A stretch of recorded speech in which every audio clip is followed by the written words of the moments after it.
Hello and welcome to the Dudes After Dark. It does it every time. It rolls for like 2 extra seconds, and it just tells me I'm muted. I'm looking. I'm like, I'm gonna start talking, and then I gotta wait a second. So and I always get the great intros of, I know what's going on here. So what's up, guys? Nick, Feldman, how are you?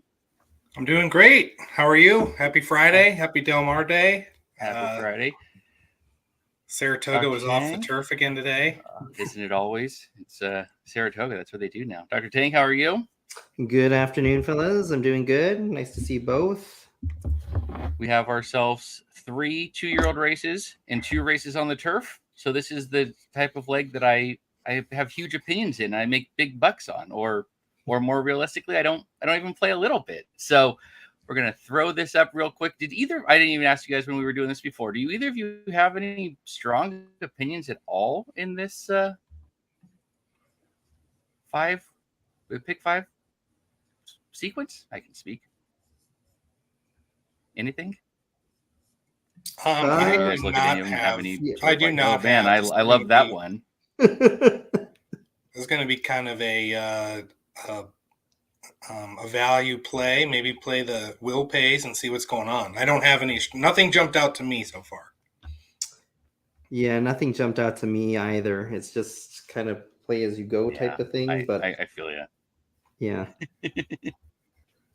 I was going to construct the ticket. I didn't have time, but I guess I can do one right now. So that was basically exactly how I ended up.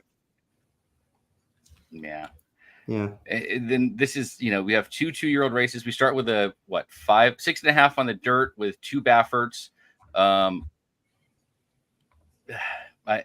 landed on a Baffert because it's a Baffert, but I would almost, my sneakier opinion was going to be the 4 El Magnifico, just because it is not Baffert. And I thought I may get a price in Flirt's Click. It comes down to 7-2 from 4-1. So not that clever, apparently. I don't know. I mean, I think it's going to float back up. I haven't looked at will pays. I should probably look at that before I start making big assumptions. Maybe it's $20 on it or something. Maybe it's my $20. The 5 is actually a lower price in the double than the 4. So that might be some clue there of what someone likes. Yeah. And the pick 3. The 5 is the third choice, which is interesting. Yeah. Doug O'Neill, first time starter, kind of makes sense. I mean, that would be where I would normally land if I was trying to beat the Bafferts, is on the O'Neill or the Sadler. So having the indispensable, the 2 John Sadler horse kind of float up to 10-1 on First Click makes me think that maybe there's nothing there, but I'm not looking at the probables or the will pays, and maybe it's a 4th choice. Yeah. I mean, in this first race, I didn't want to use both the Bafferts because of value and just kind of taking construction. I mean, I guess if you're using just the Bafferts, you can just leave those 2. But if you're using more than those 2, I tend to leave one out. It might bite me, but then that kind of creates value for your ticket. And then usually with Baffert, as everybody's seen, usually the one that's a higher price sometimes wins for him. Yep. So that's what I kind of am going to do here.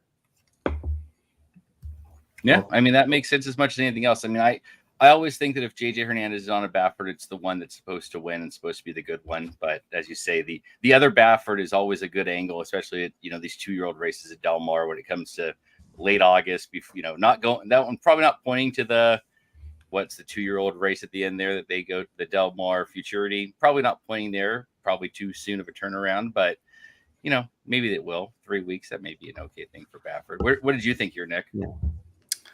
Well, I mean, I kind of look at this like both of these Bafferts don't scream like normal Bafferts, like they're going to be monsters. The problem is there anything else that can actually beat either of them? And so, American Pharaoh to me always seems to be better on turf. So I would tend to fade that 5. The 4 is a little interesting. It ran second to Muth, who was kind of touted. I think actually last week we got to see Muth get beat in a race where he was the favorite by another Baffert. So this horse got a good figure first time out, ran second. I mean, I don't know what to take. Sometimes Yeah. angle works, sometimes that's just a matter. Yep. And then the 2 first-time starter for Sadler, $825,000 purchase. That's kind of big there. Yep. And then this 1 second time, kind of chased, but it was huge odds the first time out. And I don't know, is that just that racing group seems to buy big time horses. I don't know why Yakteen has it, but that was going to be exactly what I said. Was that one with that group going to the Yakteen is interesting. He's taken a couple of theirs in the last couple of years when Baffert's been banned from the Derby and ran some, but he never really got him first off and start with them. So it is interesting. That's where that one lands. I'd probably lean 2-3 here if I was playing. Take them. Yeah, I mean that. But I am going to play, so we're going to go 2-3. Should we do a double? I like it. Yeah, we're going to do what we always do. I'm going to try to turn $50 into something. All right, so we'll pull up to the what is this 5th race? Allowance optionals going. I think it was 6.5 on the dirt, 5.5, 5 furlongs on the turf. Nailed it. Exactly what I was saying. Got 9 drawn in with a couple of scratches. I think those were all AEs, I believe. This race was fairly open as far as I could tell. I landed on the 5 Ruffa Red Knot mainly because it's coming out of Los Alamitos, and I love Los Alamitos, and going 5 furlongs gate to wire Los Al, or 4.5, I think, over there to the 5 here on turf. It kind of feels like that. The Del Mar turf can play a little bit like the Los Al dirt, which is kind of turfy anyway. So I like the 5 only because I couldn't really land anywhere else that made any sense. It wasn't, I like the 9, but it was 3-1. So not really anything that was really all that inspiring. So I figured I'd take a shot with a 5. Yeah, I could see it. This is one of those where I get I can get lost in the weeds in this type of race. Yep. So let's check the Brisnet stats here. What's winning these races? Where do you got to be? So 46% of these races are won with an E Brisnet, which is basically just all speed. Yep. So you got that in the 5. That's good. Yep. The 10 would have been probably my pick if it drew in, but it did not. Yeah. Let's look here. I know I'm kind of capping on the fly. I'm sorry. I kind of got caught up with work, but that's what makes this fun. Sometimes you do better that way. The 9's the one that I was afraid of the speed. Hasn't really shown it in the last couple, but has been close on some slower paces. So if this pace is slow, which Timeform has a blue bar slow race, kind of feels like the 9 can be up there. I just thought coming out of the longer races and running down the hill last time, maybe getting back to what it wants, but I kind of thought it wanted to go longer than 5. So I was trying to beat it, but the 9 was the other one that I kind of landed on here a little bit. I think I found my horse. I really like the 1, 3 back at 5.5 furlongs in March at an optional claiming 50, which looks like just a similar level of this. Yeah. It closed, but it did win, and it had crowded early and checked. So looks like it won despite a bad trip. And then it went to 6.5 twice and couldn't get home. It looks like it hit the lead in the stretch. Leads me to believe it needs a cutback. And I'm looking at this chart that I use, and it does seem to be pace figure wise, it does have some really good early speed despite some of its running style. So it might even be a little closer versus this group today. So I'm going to go with the 1 as my top pick. Yeah. The 1 is pretty logical. The what I didn't like the 1 because it got beat by the 9 and the 3 in the last 2 races. And the 3 was the other place that, I can make a case for that one running in a grade 2 on dirt over at Los Al and didn't run a step, but was 65-1. But in a 9-horse field, you kind of hope for something, and she didn't do anything. But going back to the starter allowances, it's probably not as good as this group, but this group is most certainly not anything special. So kind of felt like winning 2 of the last 3 on turf if you throw out that last one, and maybe you can make a case for that. And 6-1 felt like a good enough price, but at that point I was making a case more than anything. And I agree with Michael Austin in the chat. I kind of like the 6 a little bit as well. Yeah. And this race like this is just somewhat all over the place, and 5 furlongs on the turf.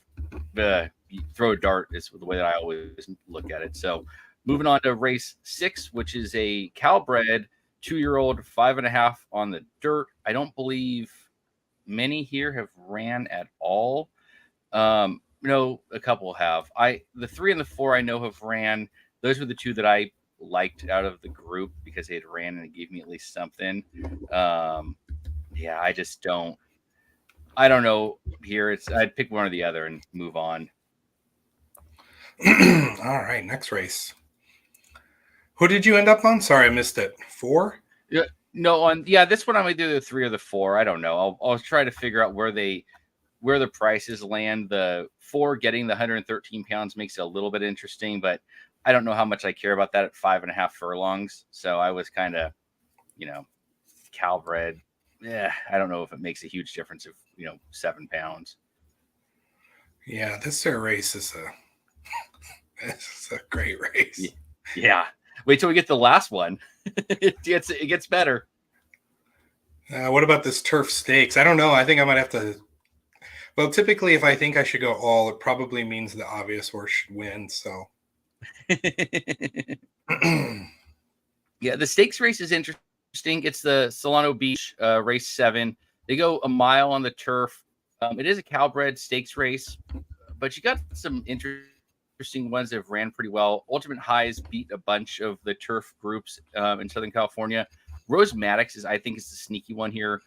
She was last 2, I believe, were on turf, and then 2 back. She was on turf for 2, and then dirt last, and kind of coming back. And I think this may set up well for her.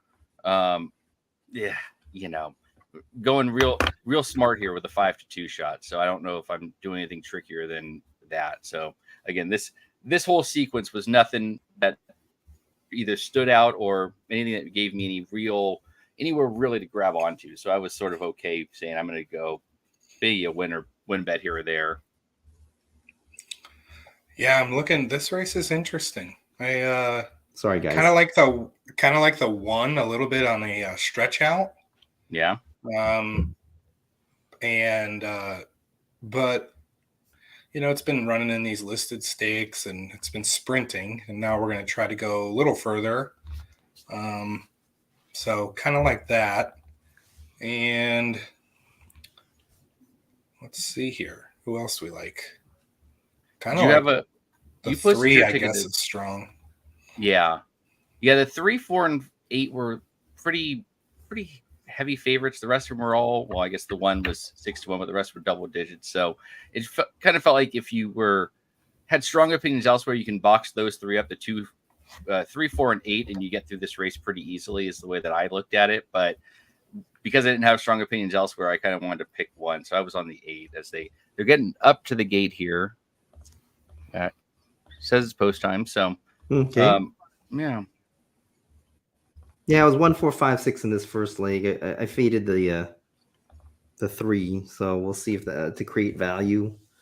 So we'll see if we can get through. I posted my ticket already, so $144.50. Yeah. Yeah, this we're looking at that 4th race. It's that 2-year-old 6.5 furlong. So another one of those. I mean, I looked back at it in the 6 with the Ultra Power. I know Michael was talking about that one. A curling out of a Tappet sort of feels like there's a chance that it would like going 6.5 first out, but maybe even want longer than that moving forward. So I don't know. That's not a very strong opinion. If I know that, everybody knows that. So it's not like I'm telling you anything wild or smart, I don't think. So the 3 ends up being the favorite. The 1 broke out well. 2 got left behind, and I do actually not. pretty The slow. 3's being asked already. I don't. Yeah. I think he's done. It's not a good sign. It's a good sign for my ticket, but we'll see if the higher odd Baffert comes away here, or Yeah, the one's one's got in a the pretty- lead here, which I yeah. thought that would be the case. Yeah, and this the 3 3's is done. way back. Question if the one can hold on at 7-1. That'd be fantastic. 6 looks good, so might be the other Baffert. Yeah. Yeah. I mean, you got 3-1 on the 4 and 3-1 on the 6. One ends up at 7-1. Yeah. And pulling away. Can this 2 make Okay, a huge run from the back? Come on, The 2. the 4 is coming too. Oh, come on, 2. One time for me. Get some run. Oh, and here comes the other Baffert up the rail. Can the one go wire to wire as we Come on, Looks like 2. it's going to. Yeah. pulling away at 7-1? We'll take it. Yep. That one's Nice. going to pull away pretty well. All And right. I think the Bafferts are going to be out of the placing. Oh, the out of the try. 1, 4, 2, 3. It looks like. Ooh, I think it was 1-4-2. Yeah. So 1-4-2 for the trifecta, which gets Baffert out of a. Wow. Yeah, I mean, that was one of those where you felt we kind of said it. It looks like those are the Bafferts to play against. So Yeah. 7-1's fantastic. Interesting. Great start. Yeah. So we'll roll real quick back to this stakes race. It's the Solano Beach mile on the turf for Calbred fillies 3 and up. Like I said, I think the 3, 4, and 8, you kind of put those 3 together, you're through on your horizontal bets. It's a terrible structure, but I think you get 90% of the wins through those 3. I think so. You're probably okay in that regard, which, means they're probably going to lose, and the 2 probably wins it because I'm so against them. But where did you end up on this one, Dr. Tang? That was 1, 3, 4. Okay. My one is my tricky little one. I think it's the speed of the speed. Jonathan Thomas, pretty good. I'm sorry, Jamie Thomas, not Jonathan Thomas. Jamie Thomas, still a decent, good trainer. The Thomases, I always get them confused, but up north, Jamie Thomas. His last race, Governor's Cup, it was on dirt, but he went wire to wire. So I'm hoping that he can stretch out and demonstrate that speed as well. So that's kind of my longer shot. And the others are the obvious ones. Eddie's New Dream, the 3, and Ultimate High, the 4. Yep. I think those are the 2 key contenders there. I threw out the 8s. I know Hernandez is on board with Miati, but I think it's the last one, Golden Gates on April 29th, the Golden Poppy. I think it had an ideal setup there. Not sure it gets the same ideal setup here, so I'm fading that one, but I still have the 2 obvious, the 3 and the 4 in there. Yeah, and I know, Nick, you landed on the 1 was your choice, right? Yeah, I mean, I like the 1. It's got on the little chart I use, it has my little thing that I call a stretch out angle. We picked up that 20-1 last time using it. So I don't know if this horse can be that much. I am concerned. It has run a mile before and it didn't make it all the way. But if you do look, it didn't break well and then was rushed up. And it got beat by the 8 by looks like a length. And I know that was synthetic, but maybe if it breaks clean, it doesn't lose that length there. And if it's as good as the 8 there, stretching out, a little bit different form, could be in better form. And, Dynaformer is always good on the turf. So yeah, I do like the 1. I think the 3 is it's obvious. I mean, that horse probably should win this race, but these are Calbreds and they're in and out of form and different distances and competition. So I think it's, I'd probably land 1-3 here. And the 4 to me looks like he's very consistent, but he also takes second a lot. So I think I'd lean probably 1-3. Yeah. We'll run through this last race. Another one that, 2-year-old Calbreds, claiming price of 50,000, 5.5 furlongs for the girls. Yeah, that's basically where I ended up here. I don't really know if I have any strong opinions other than they look like they're all horses as far as I could tell. But other than that, I had no real. I'm sure there's at least one donkey in there, but I would take me a little while to figure that one out. So, what did you have here, Dr. Tang, in your pick 5 ticket? This is the last race, correct? 8th race, yeah. Yes, 8th race. So yeah, I took an opinion here. I went with the 3 and the 6 to close it out. 3, the first time starter, has some decent workout reports. John Sadler, Hector Barrios. So that's who I took as my first pick. And then my second pick is Keep Your Prance On. Luis Mendez. I want that one just for the name. Yes, exactly. Luis Mendez, a good 2-year-old trainer. I know it's trying to find where it's at. It's not a good turf, so I scratched out the turf races that it was in before. I mean, thought it was a good enough horse to race at Keeneland in his first asking. But take out those 2 turf races. He got an aggressive jockey, Maldonado, so I'm hoping he can be a little aggressive with his horse and maybe be slightly or close to the lead, and then kind of go on from there. But those are my 2 opinions in this last race. So I'm going to get to you in 3 seconds, Nick. Our fans have spoken, thus we must listen. We're going to Charlestown. I had actually an opinion in a 3-year-old or 3 and up West Virginia bred fillies going 4.5 because that's sort of my thing. I believe it's race 6, if I'm not mistaken. It is the Hollywood Casino, the Autumn Stakes at Churchill or at Charlestown. I like the 5 Lightning Runner. She ran. Let me pull this up real quick. Ran 5.5 and 1 at Mountaineer, 2 back, going gate to wire against a pretty weak field, and then stepped up to a stakes race at Charlestown, but went 7 furlongs and had the lead and then gave it up. And I kind of feel like she's going to be the speed of the speed here. So I am on the 5 Lightning Runner, who's bet down from 12-1 to 6-1. I'm sure there's $800 in the win pool, so it probably means almost nothing. But I did look at the entire Charlestown card, so I'm proud of myself for that. So there you go. I'm on the 5 Lightning Runner. I'm not going to even pretend that either of you have even considered looking at Charlestown today. So I will leave that one alone and throw it back over to you, Nick, for the conclusion of our pick 5 at Del Mar. There's some good races. I mean, there's some good horses there tonight. Yeah, it's their big day. All right. Well, maybe we'll have to fire there. Oh yeah. The last race, I kind of on a. I guess it's going to be a little bit of a bomb. I mean, I guess it's not a bomb odds wise, I don't think, but the speed figure. Sorry, let me bring it up here.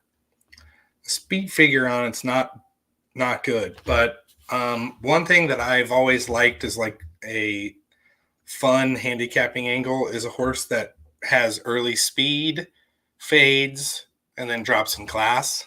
And the 2 is shipping in from Gulfstream Park. Really has some consistent 4 long 47 works at Del Mar, a 5 furlong work. And it showed some speed at the maiden special weight on synthetic in May, and then just kind of gave way and was done. Now it shows up here. If it hits the front and gets some confidence and drops in class, maybe the people aren't as good here. Yep. I could see this horse being pretty good. So I think 2 would be one of my picks. I think the 1 is a little interesting. And obviously Dr. Tang's picks are pretty good. So I'll probably just add the 1, the 2, and then his 2 picks. Yeah. I mean, what about you? What did you like? Yeah, I ended up on the 7. It ran 2nd, I believe. Yeah, 2nd last time, but that was in its 3rd race. And now it's coming out for its 4th race. Went to the maiden claiming the last out. So kind of feel like maybe it found its friends there. Two back was at the Open Maiden and 24-1 and ran 6th. So, probably better off in this sort of spot. But I mean, other than that, there really was just nothing here that made me say like, ooh, this one makes sense or that one's logical. They're all sort of making sense, all sort of logical. The two, like you were talking about, I kind of like the angle as well, that ran once at Gulfstream on the synthetic and then shipped over here for the ship and win. I assume that works on the state bred level too for the dirt. So maybe that. And I wanted to like the 3 Satellite Heart, but found it hard to like as a Sadler first time starters. He's, at least according to Timeform, was 0 for 27 with first time starters. So kind of felt like maybe want to give that one a little shot. So yeah, I mean, and then I had a little love for the 6 Keep Your Prance On because of the name. And yes, that would be an angle I would take because it's ran twice on the turf and once on the dirt and twice at Open and Allowance, once against the boys, now dropping into a Calbred claimer. So maybe it's going to find its spot and it's got a funny name. Sure. Yeah. So that's about all I got. So yeah, that is, this is a rough card at Del Mar for me. I'm sure lots of people like this type of card with 2 turf races and 3 2-year-old races. It's just not the type that I'm good at or have strong opinions in. So I will, look at it and watch and, have some fun, but I'm not going to sit here and be like, oh yeah, this is the one that I'm going to know exactly what's going to happen. It's I'll throw my hands up and throw some darts. Yeah. So we might have to go over to Charlestown and fire some, there's some good horses running. I saw. Are you going to pay attention to the Travers tomorrow? Yeah, I'm in the Naira contest tomorrow. So I told my wife, like, I'm going to do this show on YouTube tonight. And then I'm going to listen to 3 podcasts all about the pick 5. And I have basically all the stakes race covered between Magic Mike covering it and Dudes covering it earlier this week. And I love the time form. So I'll get my coverage of all the stakes races there. So do you ever find it that if you listen to too much, it can cloud your judgment, or the more that you listen to, does it help you? The more I listen to, the better I feel about it. Even if everybody that I respect their opinion on is on different horses, it gives me a reason why I should like a horse more or have an opinion more. It also talks me off of horses I have opinions on when multiple people are just not liking it and, specifically have a dislike for it. It's easy for me to get myself talked off of ones for things that I've missed. So I always feel more is better for me, and then I can talk myself in and off of things as need be. Yeah, my thing is there's days where I make the judgment of like, will I regret it more if I'm listening to other people and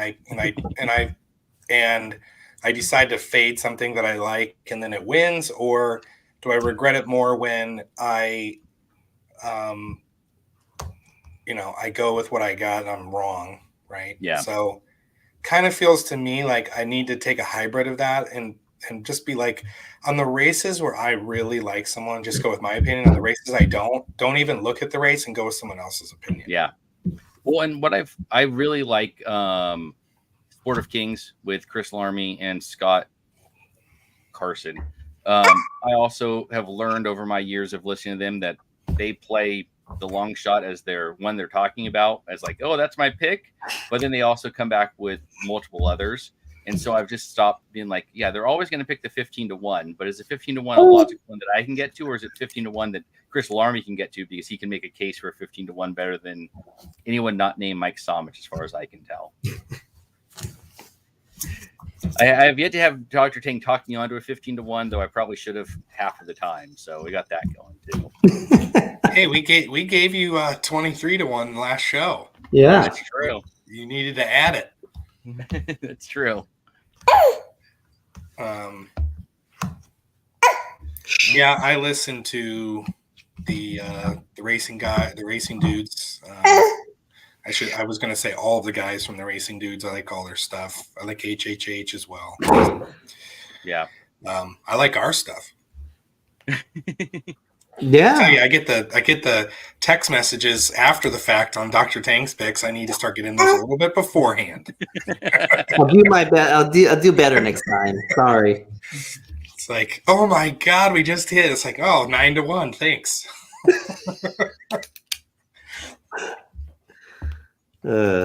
It's hard.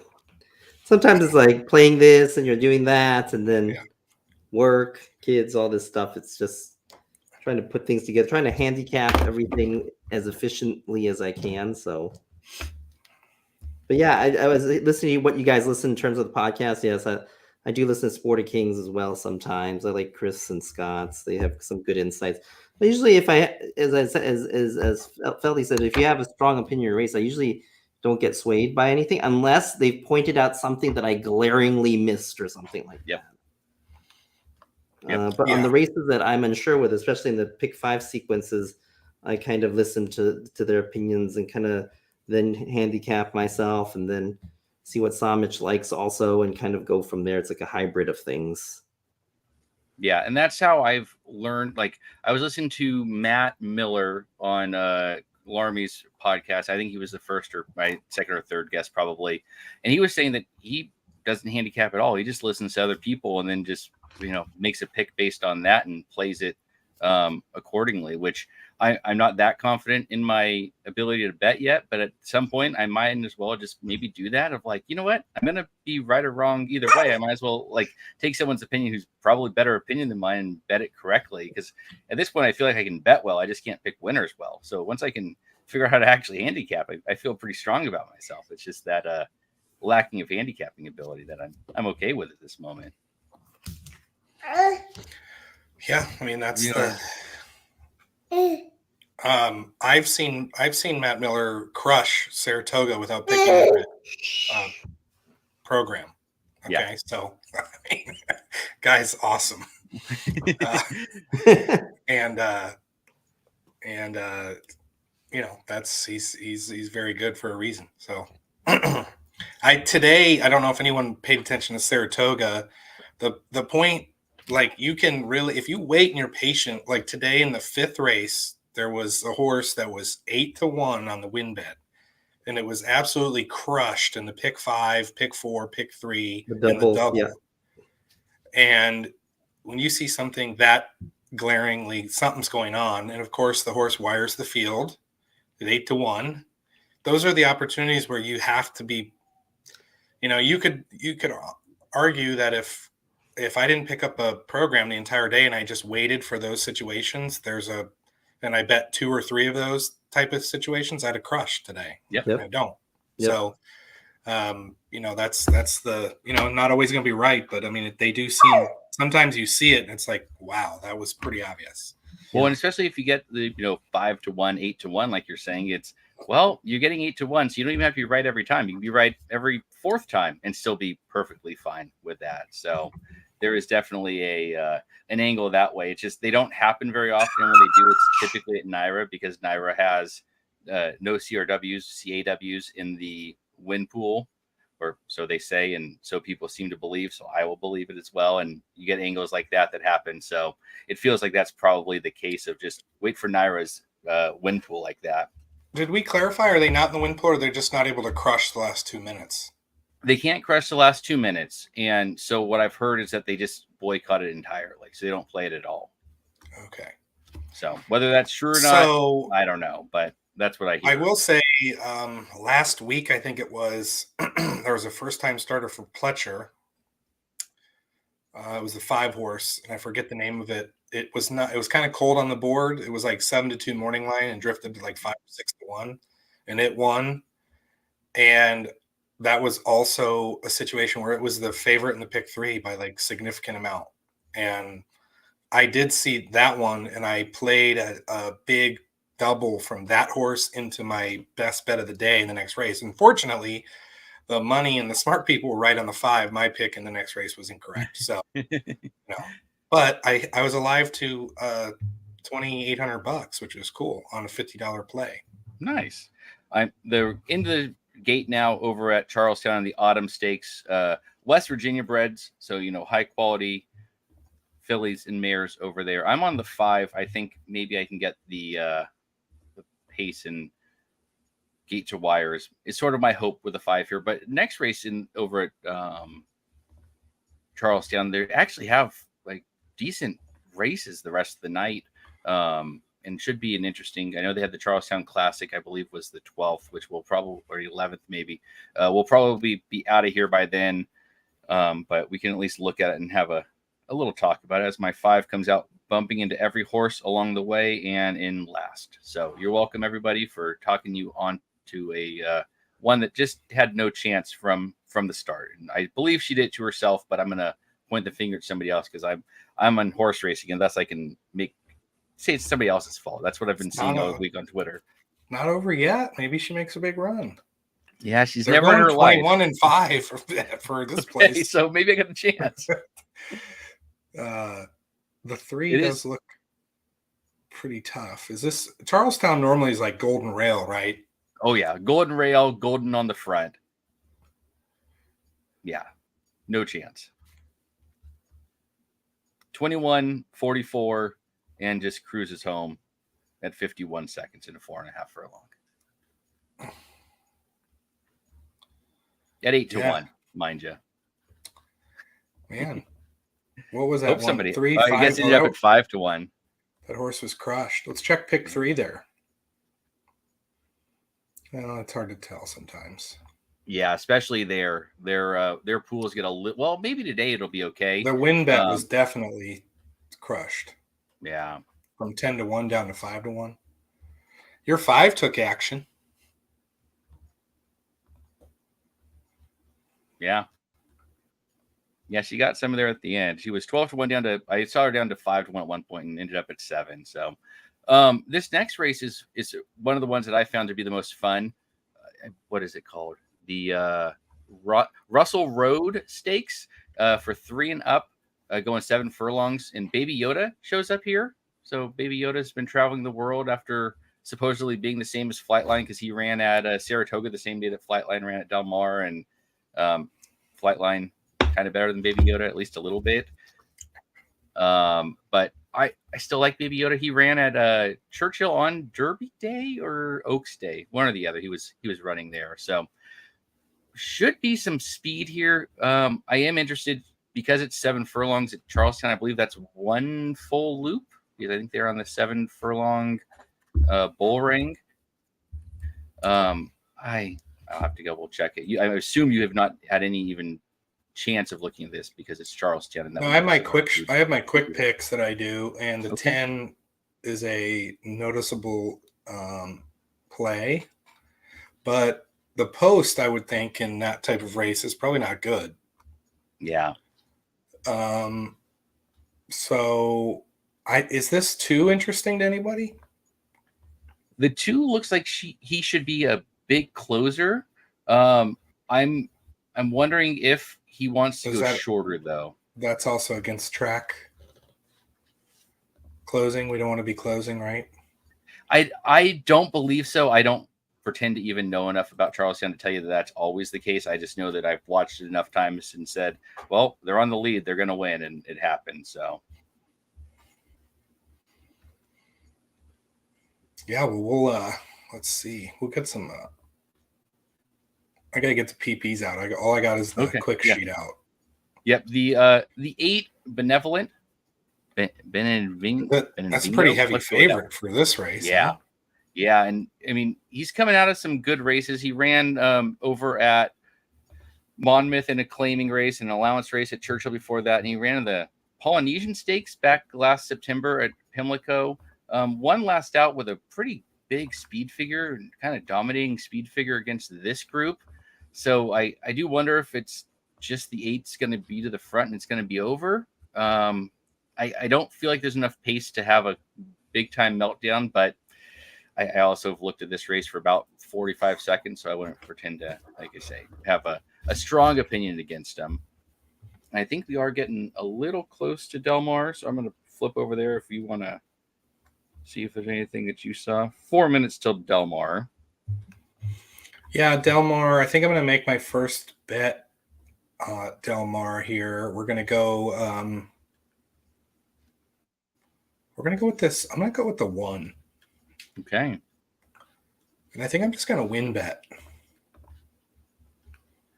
And what was your case for this 1? I don't remember.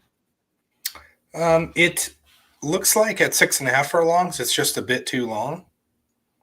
And last time it ran at 5.5, not exactly 5, but it looks like it just needs a little bit shorter. Because some of the outside horses is scratched, according to my little calculations, its early pace is one of the best early paces in the field. So I think it could be a little bit closer. And I think it might be like mid-pack and sit right off the speed and be kind of that, second, third horse into the lane and hopefully hold off anybody else. I'm just going to do something simple. $15 to win. Okay. I like that. I was on the 5 here, coming out of Los Al, winning a last couple of races at Los Al. I like the Los Al horses coming back on turf, going short like this. I see it all the time, and maybe it's because I look for it, and maybe it's not actually the case, but it certainly feels like these Los Al ones that run at night come back and run long on the turf, and sometimes it works because they just kind of get out in front and they just hold on. This level here, I feel like 5 furlongs on the turf, just gun it. She gets out there and wings it. She's got a chance of just going gate to wire. And Dr. Tang vehemently nodding his head with me makes me feel like I've done something right here. So I'm going to let him talk. Yeah, I like this 5.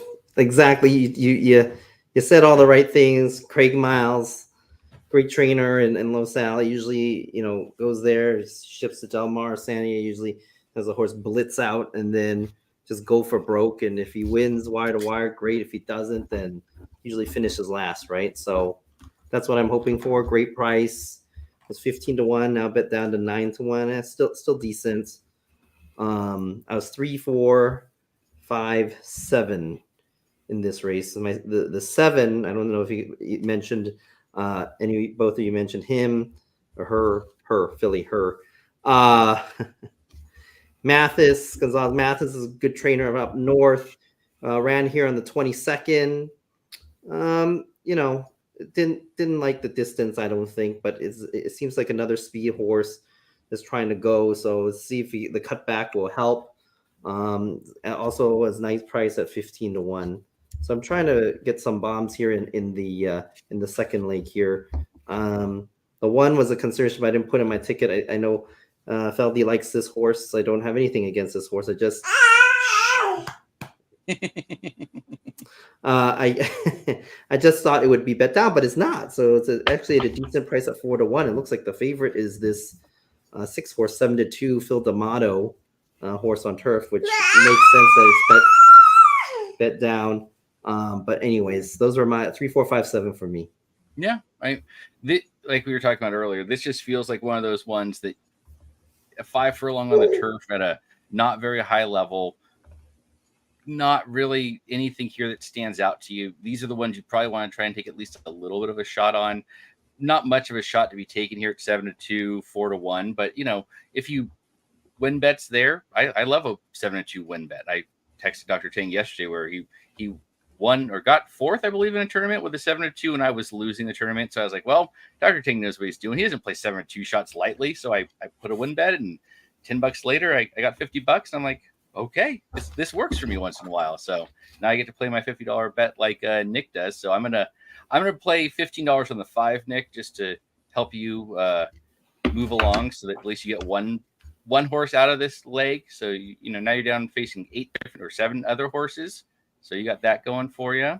We got all sorts of choices here in the chat, which I posted a couple of them. I mean, we've all made cases for just about everything here. I like the 9 when we were talking the first time through, and at 7-2, I kind of feel like I got a chance there too. So I think you can make a case for everybody. So pick one and fire away. I think it's the answer. Hey, your 5 is loose. Oh, are they already running? Did I miss my bet? Oh, well, there you go. Watch him now. He's going to wire at 13-1. I'm not going to have any money on it. I'm going to blame myself. Oh, the 1 got bet down to the favorite. Darn it. We thought the 5 would go. I mean, Craig Mountain Low Salads like go for broke type of thing. This So we'll one see what is it can getting a do. great trip. Now got to find a spot and then go home, baby. Come on. Oh, he's loaded. The 1 is loaded. Come on, get home for me. Yeah, Win looks bet. loaded. Oh, 6 is coming. Let's see. 1. Hopefully you have more. Yep. Okay, good. Big time pick there. We can keep picking winners. Nice. Hey, 3-1 on a favorite. That's always great value. Absolutely. Yep. I mean, Yeah. Also, I felt like I saw the trip and got the trip that I saw, and the horse did what I thought, and that's always a good feeling. Yep. That is, I always like to pretend like, oh yeah, I'm gonna get this 9-1 shot home, and it's gonna be a great day. It's like, what's also good? Taking a 3-1 winner that wins for fun. Like, there's sometimes it's just, hey, here's my $2, here's my $9 back. Wonderful, what a day. I forget on that Bet with the Best podcast, and I forget which one it was, but someone was talking about how, like, sometimes favorites don't get bet enough because people just are always so gung-ho about beating them that, Yep. like, I think I fall into that category. A lot of times I'm just always trying to beat favorites, and I don't really think, like, Yep. well, if this horse is the best and you can't really find any cracks in the Yep. armor. Yeah. So, and if you're getting 3-1 on a horse like that, it actually is a good price, right? And when you have a wide open field like we just had there, where there was 9 runners and your shortest price was 3-1, that's okay, and you can make a pretty good living just hitting 3-1 shots over and over again. Now, probably not your smartest move, just consistently playing the favorites like that, but wasn't the favorite when we started talking about it. When they broke out, he finally became the favorite. And you probably could have figured out he was the favorite, but didn't look like he was going to get that low. So we'll move on real quick to this next race at Del Mar, because I don't believe Dr. Tang got to talk about this this killer of a race of the Calbred 2-year-old maiden claimers going 5.5 for $50,000 maiden claiming price. I'm sure this is where Dr. Tang has his strongest opinion of the entire weekend. Would be my guess. Would be this race. Yeah, this race is. I mean, what did I do here?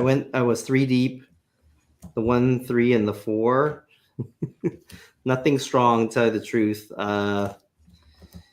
These maiden claim 2-year-olds. It's just some kind of crapshoot. Kind of looking at the workout reports, looking at which trainers are good with 2-year-olds type of thing. The 1 ran a decent race last time with Ed Moger Jr. Is coming back on, facing, I think, weaker Mace, kind of like the pocket trip stalker, and then kind of close on in. Thought the 3 was likely the speed. Morning line favorite Mulhall. Obviously, I like her as you know from before, so thought he was a speed. And then the 4 is obviously the horse that's bet down. I think has the ran a decent race with Hansen last time and looked good. I mean, has good workout reports, and that's all I can tell you about these guys. Most of the workout reports and seeing how these trainers are with 2-year-olds and then second out. Yeah, I'm always opposed playing the favorite as a first-time starter when there's ones that have experience in the race. It always feels like a poor choice.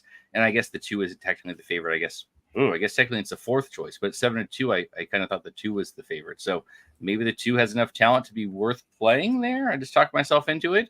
A Calbred that has a Tappet mare, maybe. I don't know. So I was on the 3 with you as well. I think the switch to Mulhall and switching just about everything with this horse kind of made that one make the most sense to me. So I was gonna play a single here. If I did a pick 5, I would single that one and try and just get through the leg. And because I had no opinions elsewhere in this whole sequence, it wasn't worth trying to put together 4 or 5 of them. I was like, I'll single something and move through, and I didn't even put a pick 5 out. So that's where I ended up here. So Nick, you actually had no opinion also, right? You had nothing here. Yeah, I didn't really look at the sequence. This race is kind of a toss to me. So Yeah. I gave out a winner last race. I'm going to pass this race. The Charlestown race, I just noticed John Velasquez is at Charlestown. So, he didn't come there to run yeah. third. And this 2, okay, it runs a little closer to the lead than I think it thinks, but it does have good leg kick, like the 2 a lot in this spot here, especially with the inside draw. I think this 2 is especially at 5-1. I like the 2 as my I would win bet this horse. Okay. I would also point out that Junior Alvarado and Trevor McCarthy don't show up to Charlestown to lose, so they're equal names to Junior or to John. Neither does Tyler G. So. Yeah, exactly. Right. I mean, you got all the big name jockeys out at Charlestown tonight. So I assume that they're all headed back to Saratoga tonight. My guess aren't all of them named somewhere tomorrow at Saratoga? Yeah, I'm sure they'll. I've seen Saez do it before. He done it on RIP to Art Collector. This would have been his 3rd in a row he was going to go for. I had a note still in my time forms that said Derby winner on his debut. And I stand by that. Art Collector is one of my favorite horses that wasn't actually all that great, but I like Vekoma before him. I had a soft spot for these horses, and Vekoma ended up turning into a really good miler, but I thought he was the Derby winner of the year. So, hey, I loved Art Collector. I remember during COVID, remember COVID year, Keeneland ran in like the middle of the summer. I think it was July actually, and I hit a nice pressed pick 5. And the sequence, I'll never forget it. I forget one of the horses. It was a West Coast filly that was kind of like a cutback horse. Was the middle leg, and I don't remember her name. But Guarana had won for Chad Brown that day, and that's back when she was still running. And Rushing Fall won in that sequence, and then Art Collector closed it out. And if you remember, Swiss Skydiver was actually in the Bluegrass in that race. Yeah. So I remember I was honestly the Guarana got passed in the lane and then had to fight back to win. I was like the first leg, and I was singled to her. So that was a nerve-wracking leg, but I'll never forget. That's like one of those pick 5s I'll always remember. So I will just quickly go down to this. I think it's called the Pink Ribbon Misty Bennett Pink Ribbon Stakes. You get Hardy Constitution, which I remember that name from somewhere, so she must have lost me money at some point. But you get Frank's Rockette and Society showing up here, so you got a bunch of scratches as all these ones kind of run away from those 2. I love Society. Last year on the Pennsylvania Derby Day, she wired the field, and I absolutely loved her that day. I think that was a fairly big price that she won at. 7-1, big price for me. She hasn't done much since. She actually won the Chicago Stakes last out at Ellis Park, so she was able to get the lead there and kind of go on with it.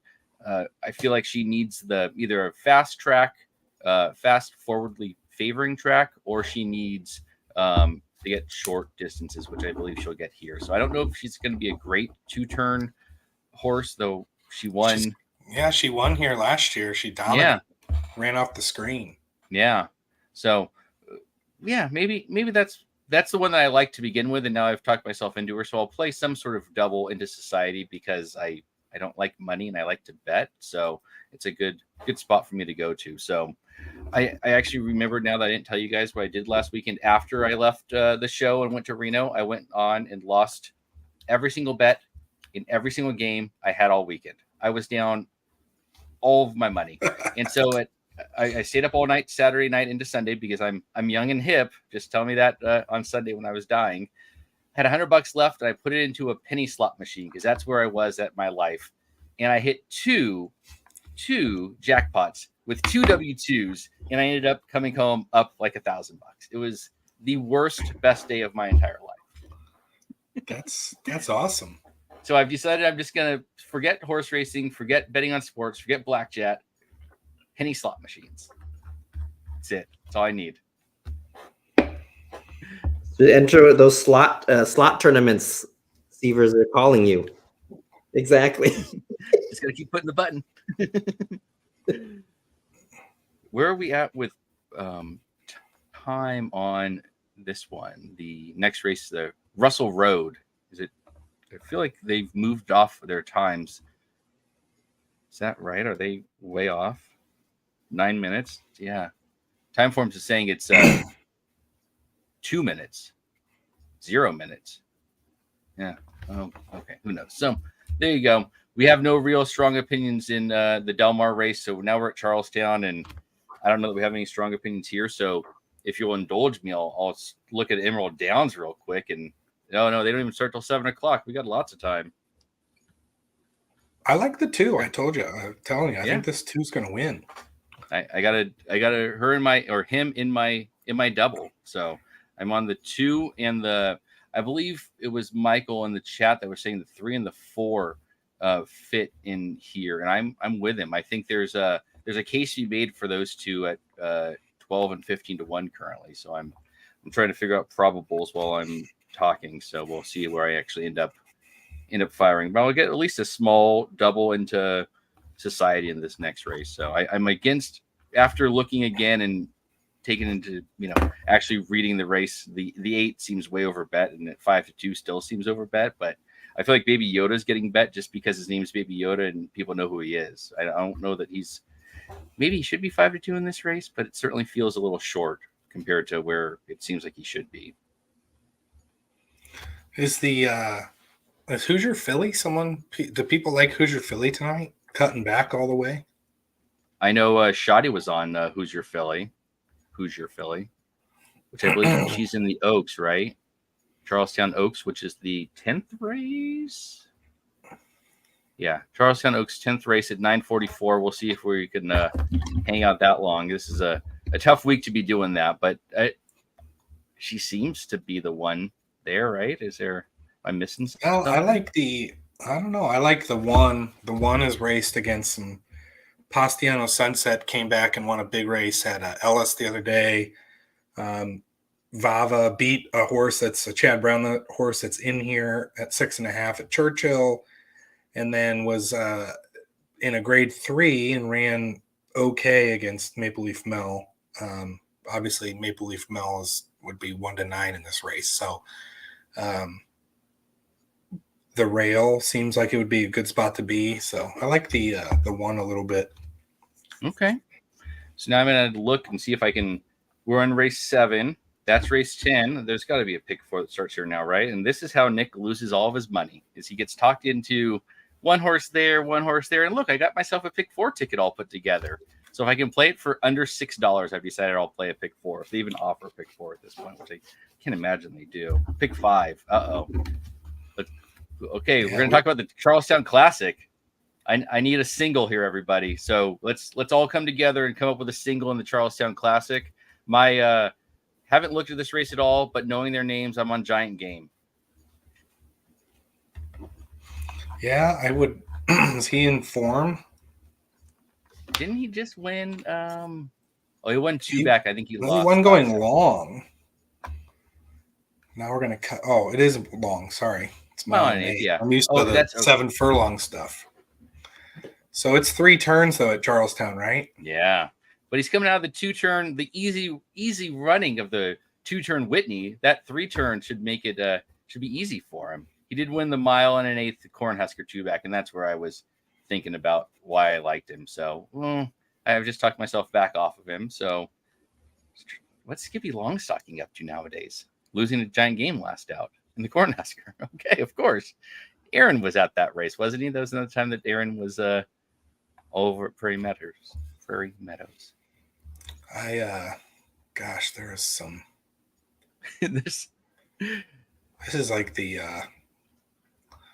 It's just hard to tell. Has anyone run here well before, I wonder? Or is this all a bunch of newbies? Okay, that 1 took 2nd.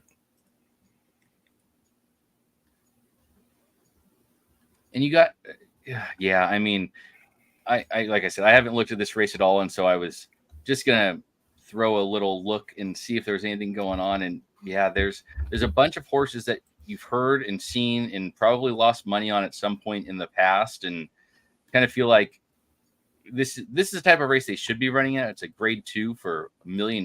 Like, wow, no wonder they all show up here. $1 million race. SF Racing, Starlight Racing have the 4 Doppelganger. Wasn't Doppelganger on the Derby Trail last year? Yeah. Ran 4th in the Arkansas Derby last year to Cyberknife and Barber Road. Shoddy, Barber Road. I think you owe us a shot. I think that's how this works, right? I just mentioned Barber Road on live on a YouTube show just for Shoddy. Now, see, I can talk long enough to let you at least make an opinion. See what I did there? Yeah. I do like Johnny V is riding Kenny McPeak. Okay. And I would assume that the 5, I don't know. I kind of, once Dale Romans becomes a favorite, I think he's a great trainer to play against. Yep. So, to me, I'd probably be playing against this too. And I like the 4, 5, and probably the 8. Okay. I used to like the 7, but last race he just didn't really run that well. And so he kind of, I don't know. I don't like him anymore. Fair enough. Looking at Doppelganger, I kind of like Doppelganger here. Won 2 allowance races back at Laurel earlier this year. Won the Carter earlier this year at Aqueduct. Terrible in the Met Mile, but that's not a huge surprise. And then came back at Delaware and won a stakes race there. So if I get anywhere near 6-1 on Doppelganger, I feel like that's a spot that I'm comfortable putting some money down, at least based on the time form numbers. He seems to fit here as well as most of them. Yeah, no, I mean I kind of like him, So yeah. So who do we got running next? Are we close to Charlestown's going in 2 minutes, so that'd be the one. So see if I can actually configure a pick 5 ticket based on what we talked about. So I'm going to be on the 2 in the yeah, there we go. I'm out on the pick 5. Look how easy that was to get me out. Just on this race alone, I thought I had an opinion here. Didn't I? Just single Society. Where I want to go. Yeah, that's where I'm going to go. It's Society is my play. So I'll do 2, 4, 5, 6 in this first leg. Society in the next. Oh, we didn't even. Oh boy, all the names of derbies this year and the Robert Hilton for the 3-year-olds going short. I believe this is 7 furlongs. You got Lord Miles, you got Coffee with Chris, you got Swervin, Two Eagles River. Oh, scratched out. Two Eagles River, the Oaklawn Park darling. So, yeah, I missed a race entirely, so I can't even try to put together a pick 5 ticket with minutes to go because I had just bad opinions all around anyway. So look, I just saved myself money by talking it out. And Michael talked me off of Singling Society. So you got to pick one or the other in that race, though, right? In the next race, you got to pick one and go with it. You can't, unless you have strong opinions elsewhere. I don't feel like you can take the 2 favorites in a 6-horse field, right? Yeah, I mean, you would, unless you were playing for multiple money tickets or something. You're playing Society for $2, and then you played Frank's Rocket for 50 cents or something. And you just play 2 different tickets like that. But I don't know, Frank's Rocket. So one of my things is when I see a horse get its heart ripped out, like Frank's Rocket did against Echo Zulu, and then now we're just going to go against Charlestown. We're going to it feels confidence is shaken. We're coming to Charlestown to and we didn't realize we're going to run into Society. Society's she just is going to blast up front. And I don't know where Frank's Rocket might not have the want anymore.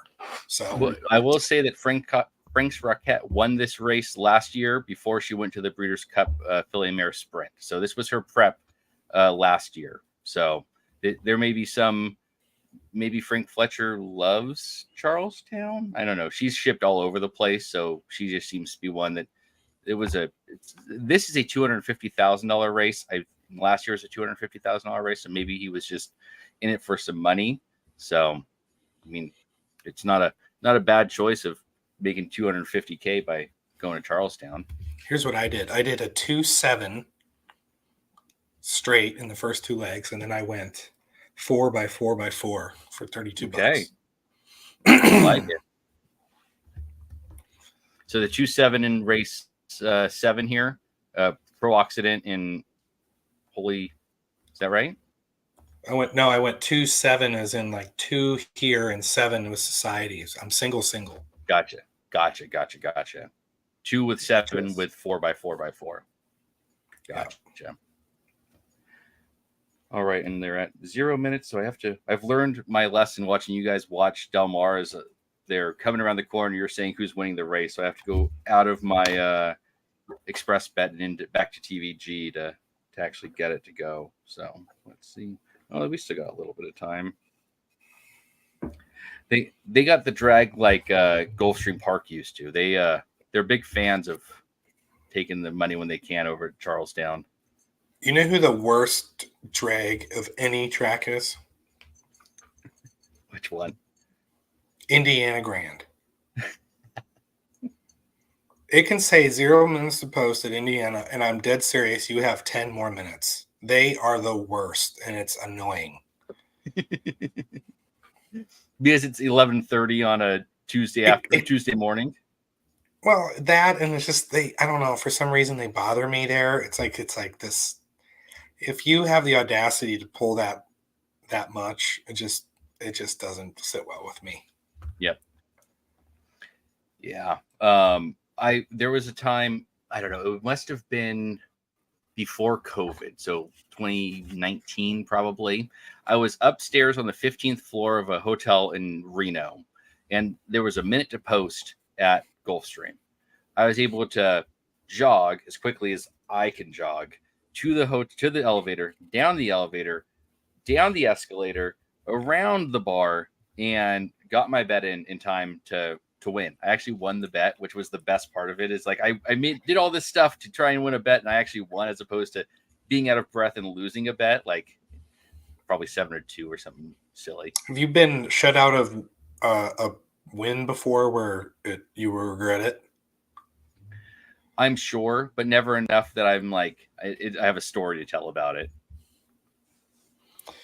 I've got a bunch. I get shut out a bunch because I get busy doing other things. And I wrote things down earlier in the day, so it's not like completely counting. But like, for example, race 3 at Del Mar, my top 2 picks ran 1-2. I didn't even get to look at the race. Not really getting shut out, but a lot of stuff like that happens. Yeah.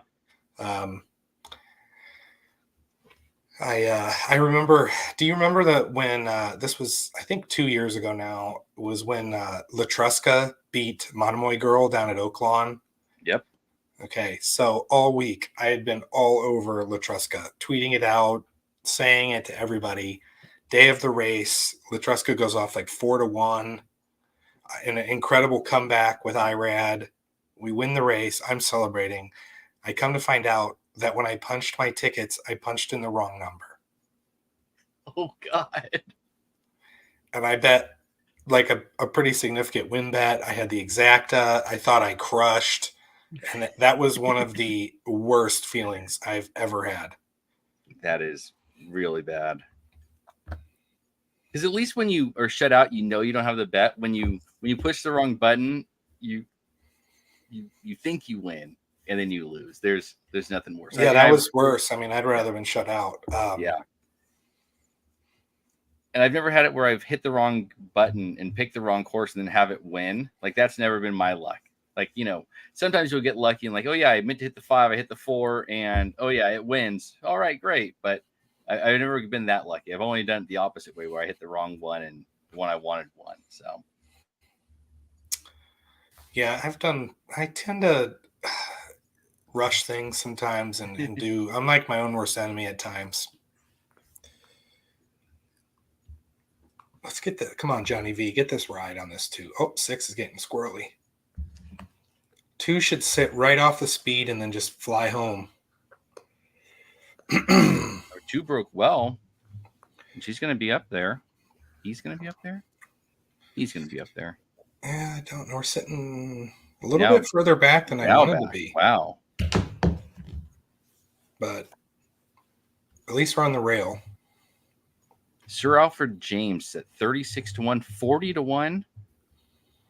And is it in the lead? No, the 5 Mish is on the lead. 5 Okay. Mish is in the lead. Okay. I We're thought I going saw moderate. The 2 turns at 7 furlongs, going 23-1. I don't know if that's fast or slow here. The 2 does not look like it's wanting to be a runner tonight. I'm a little worried.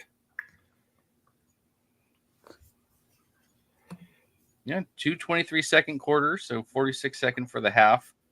They look like they're running faster than they are, and maybe it's just because I'm not used to watching them go 7 furlongs in 2 turns, so it just looks like they're pushing for it. But gosh, the 2 is a dog, man. How on paper it does not look like it was that bad. And that 7 is fading back and seems to be taking out half the field with him as he just kind of drop an anchor. The dropped anchor. And everybody else had to slow down to get out of the way as the 1 pulls out in front of the 5, and the one appears to be running away with it. Yeah, Yep. pretty easily. 1-5-6. Can't. 6. I just don't. It's hard to understand. Yeah.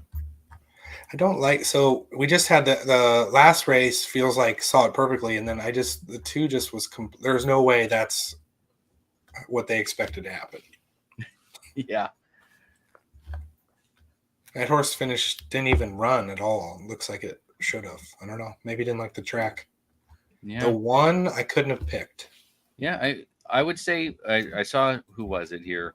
Roland. It's the local angle.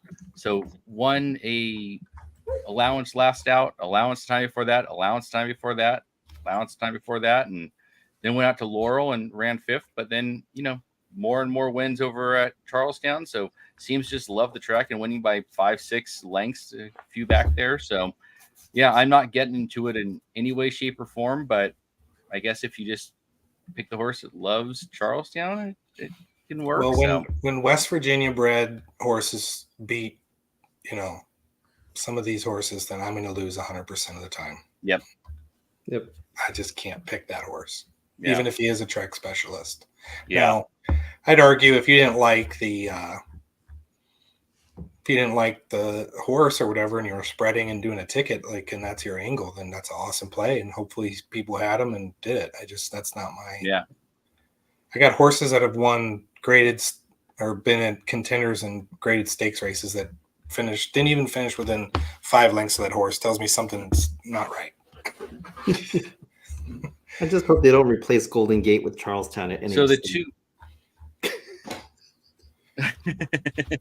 That would be my worst. They only run at night at Charlestown, so we'll be okay for that. I hope so. Oh, and apparently Aaron picked Coastal Mission. Nice. Wow. Good job, Aaron. So the 2 scratched out of this one. The 4 Havoc is down to 6-5 in this maiden claimer over at Del Mar. I still have nothing to say about it, but at least now we have 1 fewer horse to talk about. So I got a minute to post, and Havoc's at even money. Yeah, I mean, this would be the one that I like.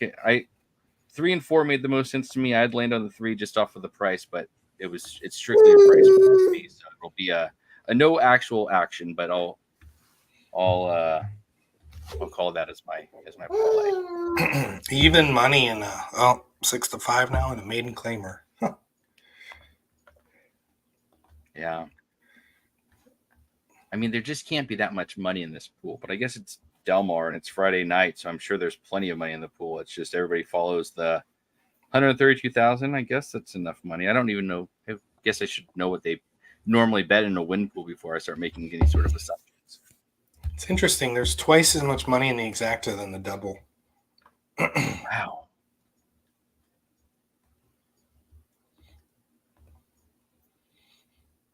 Wow. $1,200 superfecta over at Charlestown.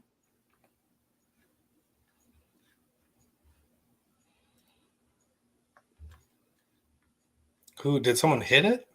I doubt it. Well, maybe. I know Shoddy was just saying that's what it ended up coming in at.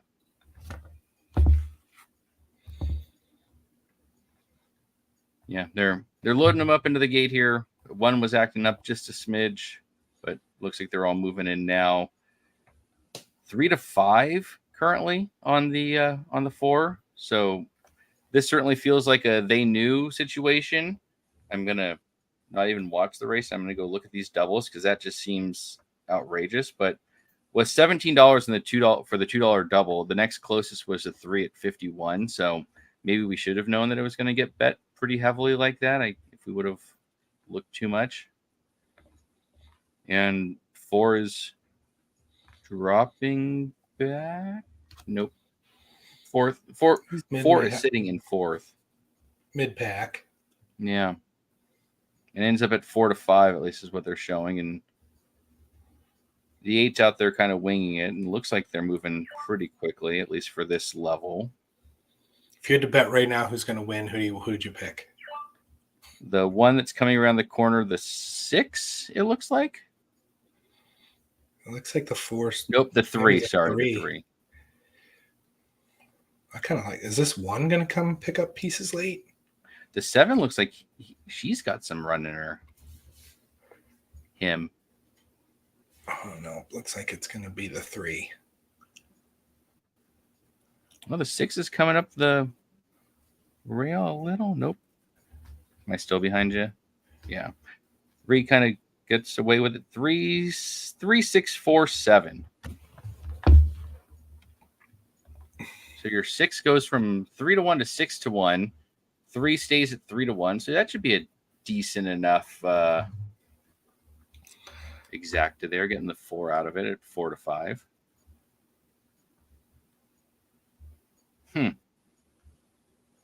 Yeah, I mean, looks like we got some people hitting in the chat. It's nice.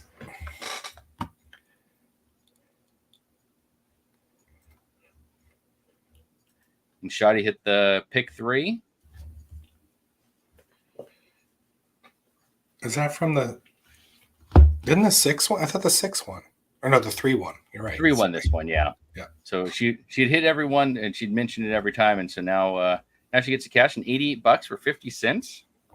Is that right? Holy moly! Nice. That paid way too well for. No offense, Shoddy, but that was a fairly. No, it wasn't Chalky. Sorry, I'm thinking of different races now. I think Dumber always pays pretty good. Yeah.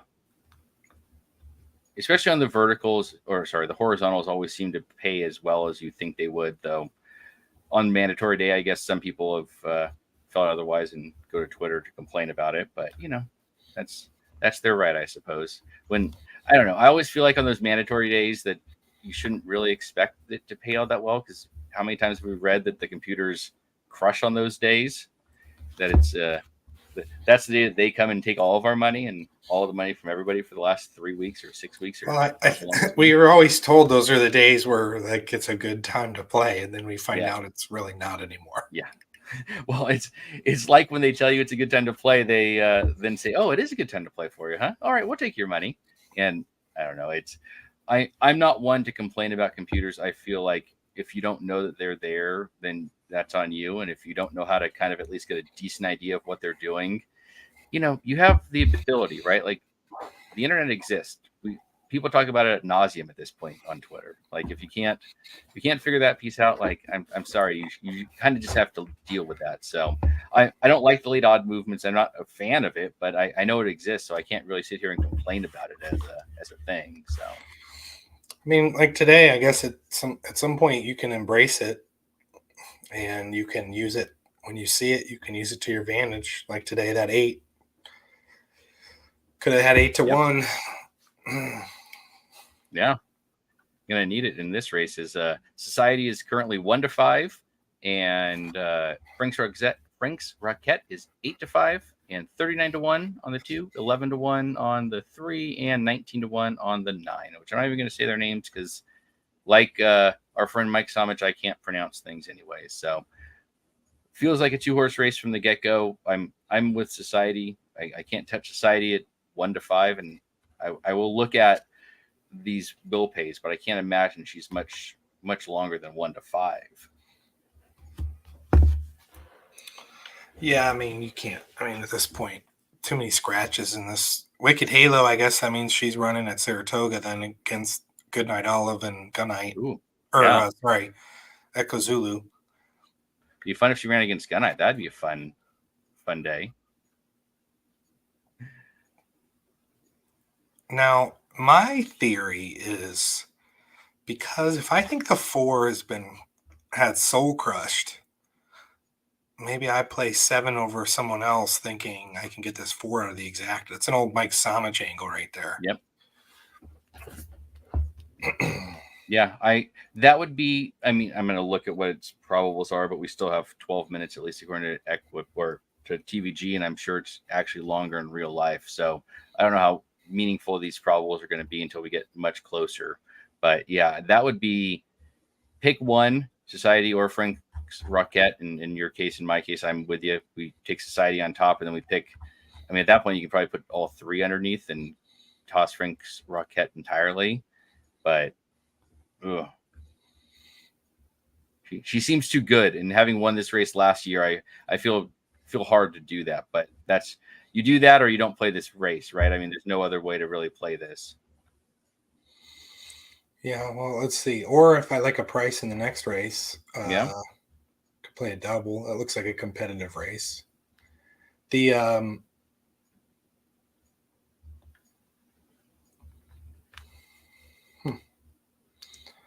the 2 is the 2 like a local horse? let's see here. Majestic Ways ran at Lone Star last out. Ran 3rd in a stakes race. Ran in Evangeline's Downs. Ran 5th at Evangeline's Downs, and then ran an allowance race at Delta Downs for her year. So no. I'm just thinking, possibly the 4 tries to run with the 7. The 7 runs into the ground. The 4 gives up. And this 3 is kind of a talented horse. Yeah. I remember losing money on Hardy Constitution plenty of times that I feel like this is the type of race that she can come in and run. She ran on Oaks Day in an allowance race. So that's probably where I remember her from. But ran in, been running in stakes races at Churchill, ran at Oaklawn, ran the Fantasy last year at Oaklawn and, poorly, but ran there, and then has been running Kentucky and then last out at Indiana and was 2-5 at Indiana and ran 5th. So feels like one that you'd want to, I don't know, looking at the probables, you probably have to figure that piece out. But I was actually going to go towards the 9 coming first off of a 233-day layoff.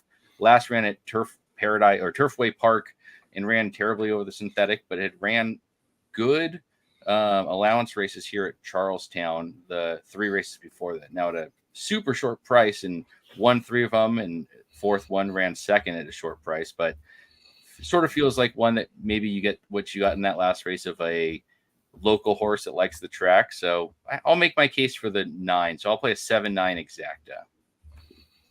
I like it. Like it a lot. Yeah. Now, is it paying anything? $20 at the moment? Okay. 20 to 1? I'll take 20 to 1 on an Ice Cold Exacta.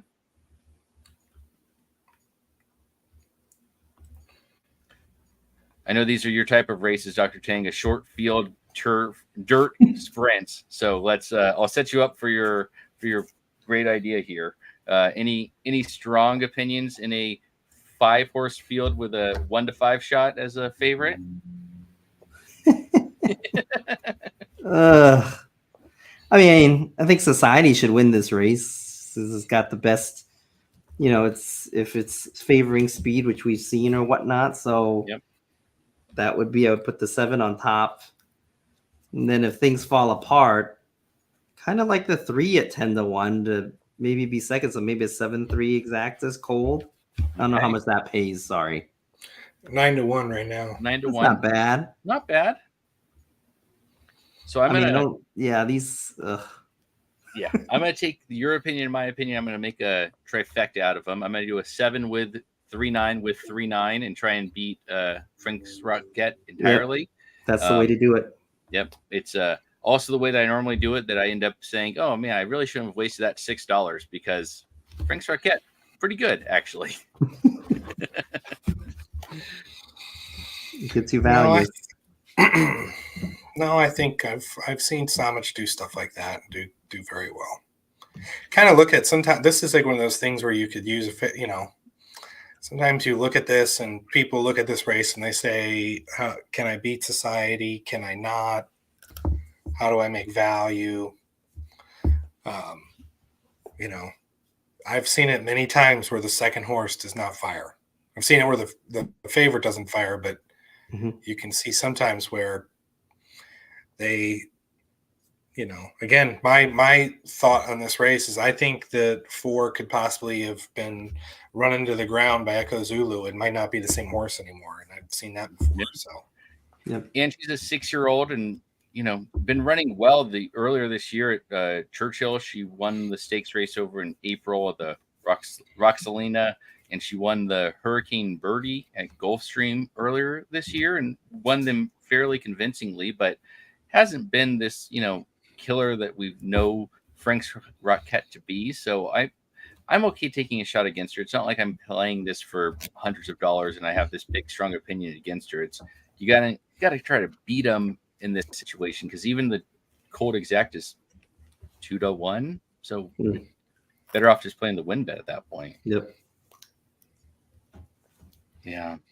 And I think Michael's fairly right here that if Echo Zulu is a monster that we think she is, maybe Frank's Roquette's just, a very good horse and now goes to a Charlestown. So she has just as much of an opportunity to be good. But I'm gonna say no. I'm gonna say society is the way to go here. And I think, me and everybody else in our $500 worth of win pool money is gonna be there.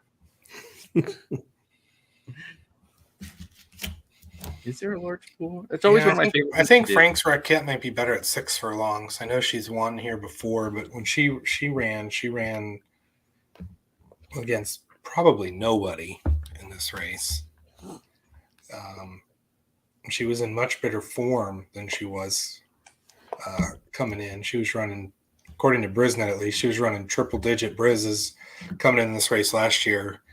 And she hasn't hit triple digits since December of 22 on mine, at least according to Brisnet. So I think she's in a lot different form than she was. Society seems to be definitely on the up and up. So I think they've realized Society might just be a little bit better in these 1-turn, 7 furlong type races. Or 2-turn, as the case may be when they go to Charlestown. But yeah, she won the Charlestown Oaks last year going 7 furlongs. So I think she fits here. And like I say, I think the shorter is better for her. Going a mile on 16th like she did in the La Tourigny, probably too much. And that field was probably too much anyway. So I will just say, let's take a quick look back here at Del Mar because we do have the stakes race there in race 7. It's the Solano Park. I don't know that we have any stronger opinions than we did an hour ago when we started doing this, but it certainly doesn't feel like you have any great horses. But I think I'm of the opinion that 3, 4, 8 win this race. And so in a horizontal play, I'm playing one of those in mine. I landed on the 8. Feels like she's going to be the one that gets the higher of the prices, but I'll double check while you guys talk. I landed on the 8. Nick, you were on the 1, right? Or did I forget already? Yeah, I kind of like the 1 stretching out a little bit. Just think that it's going to be on the lead, and we're getting missed on the board a little bit. So I like the 1 a little bit. Yeah. Good enough case for me. Like I said, the 8 was where I landed. I don't think I'm telling you anything that you probably couldn't figure out yourself. So not a strong opinion. Dr. Tang, where were you at on this one? Yeah, I was 1, 3, 4 in my pick 5. So I think those are the 3. As I said, I faded the 8. I think the 8 has a shot, but that'd be my 4th pick. So I like the 1 stretching out, as Feldy said. And I think the 3 and 4 are pretty strong here. Yeah, I like the 1 coming out of Sacramento on the dirt and now running on turf. It's an interesting angle. Jamie Thomas, one of my good friends, is friends with Jamie Thomas, so I have a little soft spot for him. And seems like 0 for 4 currently at Del Mar, but hit the board once. Feels a little bit over its head, but you guys have all kind of talked it up, and now looking again, like, yeah, no, I'm probably wrong, but it always feels like that step from Sacramento or Pleasanton or Golden Gate to Del Mar in a stakes race, even in a Calbred stakes race, feels a little much for me. But I can see the case for an 8-1. You definitely feel like that's the way to go over, my 3-1 if you have an opinion on it. I played the 1 in a situation where I'm keying it like in a trifecta in all the spots. Yeah. Because a lot of times, one of my other angles on turf a lot of times is when I know that there's a speed horse that isn't like a dominant, in Italian, so to speak. A lot of times, man, they just finish third a lot. They run really, really well, and a couple horses will pass them late. Or maybe they hang on for second. So sometimes if they're a price, I like to key them in all spots in the try. Yeah, and that, especially in a race like this where you're getting a decent price, that feels like probably a smart move of picking it in. Yeah, keying it underneath would be the way that I would do it. Are you going to play it on top too in a key, or are you just going to play it underneath and try and fit it in that way? I'll just play it in all 3 spots. So. Yeah, okay. Mm. Where are your other ones that you like to fill in that trifecta? Typically, I would go all in the middle leg, and then I would put the 3 and the 4 in the first spot. Okay. All right. I like that. So we ended up 1 minute to post currently over at Carlstown. This 2 tracks that are actually going at a time makes it much easier to talk about the race, because we used to spend half an hour talking about a race like this where we don't really have strong opinions, and it makes it a little bit difficult. So I don't know that we'll even get to the Travers or that card at Naira tomorrow, but that card at Naira tomorrow is awesome. So as long as they stay on the turf, which I know there wasn't a whole lot of turf races and most of the stakes were on dirt, but that whole card looks like fun. So I'm hopeful to at least get a decent day out of Saratoga tomorrow. You got any horses you like a lot? I haven't even looked yet. I'm going to go to my podcast after this, and I haven't even listened to Magic Mike. It's how busy my week's been. I normally listen to it twice before now. What about Dr. Tang? You got anybody tomorrow you keying on? No, I've got a cap a little bit. I'm playing the Monmouth Saratoga contest, so I still got to do some work on that. It's a weird contest, though. Yeah, you have all your mandatories are in Monmouth, but you can play all the races in Saratoga, so it's kind of like capping 20. 20 I did that one on Whitney Day, and I should have just played the Monmouth races. Yeah. I hit 3 of my 5 minimums at Monmouth, just like win betting, and but should have been keying there. So yeah, I like a couple of it's at Traverse Day to me. I don't know what it is. It's late summer. It always feels like, to me, they just feel like it's always so chalky. Yeah. But then, having said that, it's like there's always just 1 or 2 races where you can get the price, and you just got to figure out what the race that is. Yep. And that's what I've started to do when I play over at Saratoga, which hasn't been much this summer, but it's the favorites win most of the time at most of the tracks, most of the races, right? I mean, 30% anyways. And so when you get to these big days where you have these big favorites, one of them is going to lose. It's just figuring out which one it is. And that's, if we knew which one it was, they wouldn't be as big a price, but that's where the value always seems to be, to me, is trying to find the longer shots, or even the third choice in the graveyard, right? Because isn't that what they call Saratoga, the graveyard of champions? Graveyard champions, which probably is that name nowadays. I will say I am going to play. I'm going to play Gunite to beat Elite Power. Elite Power. I had Gunite last time, and he got beat. This time we're going 7 furlongs. I think he's going to have even more of a pace advantage, getting a little bit slower pace, hopefully, and should be just loafing out there. And I don't know. Last year, Jackie's Warrior got beat in this race against the up-and-coming horse. I know Gunite's been around, but I think Austin was actually pointing out that Elite Power is the same post position as Jackie's Warrior was last year when he got beat. So, just saying.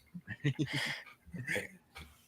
Yeah, that I think the race, I forget, it was on Jim Dandy Day that they had that Elite Power race last time, and Elite Power looked like he was done 100 yards away, 200 yards away, and then wins by not open lengths or anything, but clearly wins. And I watched the replay last night. I was like, how is that possible? That just doesn't seem possible to run that fast, that quickly on dirt. But it was wet, and I feel like there's a little bit of changing the surface to what might be fast, though I know they were off the turf today, so we'll see. But I would hope it dries out a little bite. Also, if I remember correctly, wasn't there did people not think that Tyler possibly made a mistake diving down to the inside too far with Gunite in that race, if I remember? I just think, you know what, I'm giving him one more chance. Yeah. I've seen too many times where I used to bet speed like it was my job, and then I got away from it. And I feel like today, like I did not bet the one Idiomatic, even though I like that horse. Yep. And I just feel like at Saratoga, it's very speed favoring track in my opinion. So yeah. And this drag at Charlestown really is something. It was 0 minutes for a little bit, and I was like, all right, we'll get over there and we'll just kind of we'll talk through this quickly. And it's like, yeah, or we can diagnose the entire race and talk about how we're going to play our horizontals, and maybe then they'll get into the gate, but maybe not. Maybe we'll still have a little bit longer to wait. Dragon, my goodness. Yeah. Oh, did you guys see the Pletcher horse debut today? Was it the Rapoli Fierceness? Fierceness, yeah. Solid. That horse looked pretty good. Yep. And that I heard, from what I could tell, there were some other horses in that race that connections liked their horses. So he dusted we don't know for sure, I guess, but we'll see when some of those come back the second time. But he might have gone against a few other runners. Yep, all I know is that the insider in my text messages told me that I just saw the Derby winner, so I'm gonna have to go back and watch that. So that insider may be on this YouTube show, but that's okay. As they circle around one more time before they get into the gate here, apparently. My goodness. I didn't watch any Saratoga. Was the rail dead today, or is Marco just mad because he lost? I'm going to go that Marco's right because I didn't play. Anybody know? Any opinion? I'm not good at figuring out the deadness of the track. Yeah, that's something that I've tried to do, and I've just driven myself crazy trying to pretend like I know what I'm looking at. And it's like, or it was the favorite, or it should have won, or any of these other things. It's just so hard for me to make that real decision as they break out and Society is easily in front with Frank's Rocket behind as they go around the first turn. 7-4, and we got the 2-3-9 kind of running right behind it. Fairly compact 23 seconds. If you faded Frank's Rocket and you're trying to beat her, this is exactly what you want. She's just chasing a pace. Well, I played a 7, so I'm hoping that that's what happens here. 46 seconds. So they ran a pretty similar pace to what the last race ran. We'll see if Society... 3 just is like jumping all over the place. Yeah, not comfortable. Well, the 4 is being pumped, I'll tell you that much. But I don't think I make it. Yeah. I don't think he's going to catch him, though. I don't think anyone's going to catch the 4. Society has not been asked at all yet. Now she gets asked, and she gets asked a little bit. 7-4. Come on, 3, get up there late. Get up late. Oh, no. 7-4-3 at Charles. 4 was not comfortable, never got settled. Right idea. 9. Yep. Well, society so we was pretty good there. Yep. Yeah. 1 to 5, but down to. I do kind of wonder what they do with her. It seems like she's a sprinter, so maybe they keep Fillion mare playing to the sprint. I would Yeah. just So, avoid, you know. I guess you can go. What is it? It's. I would think you do one more race, maybe at Keeneland, Yeah. Belmont, With or with Aqueduct. you got I guess. you got the Breeders' Cup in California, so I probably won't ship out here because I don't think she's ran on the West Coast. But I always feel like there's got to be something to that, getting out to Santa Anita and running over the course once before you run in the Breeders' Cup. But maybe I'm just a little too hopeful on that. And 3 minutes, Delmar. Yeah, all right. Yeah, I don't know. I think some of the big connections will just, they'll bring their horses in and get them over the track, and just, if they're good enough, they're good enough. Yeah, is Santa Anita a track that horses typically don't like, or is it a pretty good track in which horses typically run well over? I know Del Mar seems to be weird for horses. Churchill. I think Santa Anita runs pretty fairly in that way. I think Santa Anita gets pretty well liked, pretty fair. I always think it's interesting when it gets to Breeders' Cup and you get to a track that you don't play much. Yeah. And I'm trying to think, when's the last time they were at Santa Anita? 2019? Vino Rosso? Oh, that was bricks and mortar. Oof. Mm-hmm.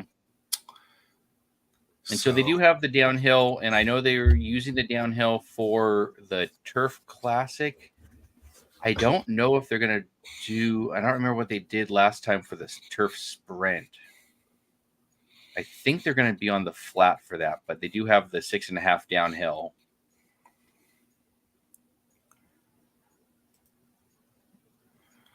I do remember... I remember that day I had Belvoir Bay 17-1. That was one of my first big hits I've had on a Breeders' Cup day. That the only one that I remember hitting that day, so it's probably the only one I hit, was I got Vino Rosso, because I was like, I don't know who else to like here. And I was such a Santa Anita homer that I was like, but he's ran so well at Santa Anita. He's been good. And I don't think Vino Rosso was very good of a horse, but he won the Breeders' Cup, so I can't take that away from him. And I cashed a bet, but I'm still to this day like, Vino Rosso? It's like if, I don't know, pick your horse that runs in the West Coast now, the Long on the Dirt, wins it this year. It's like, well, yeah, that's about right. Nobody else should win it. So it's, I don't know, one of the Country Grammar or something like that.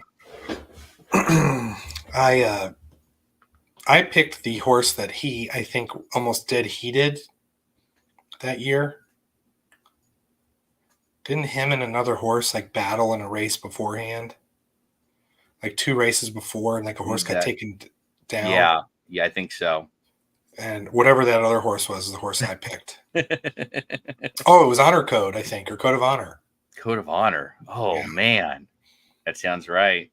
Yeah, that's who I picked. And I could tell that was like halfway through the race, he just knew it was over.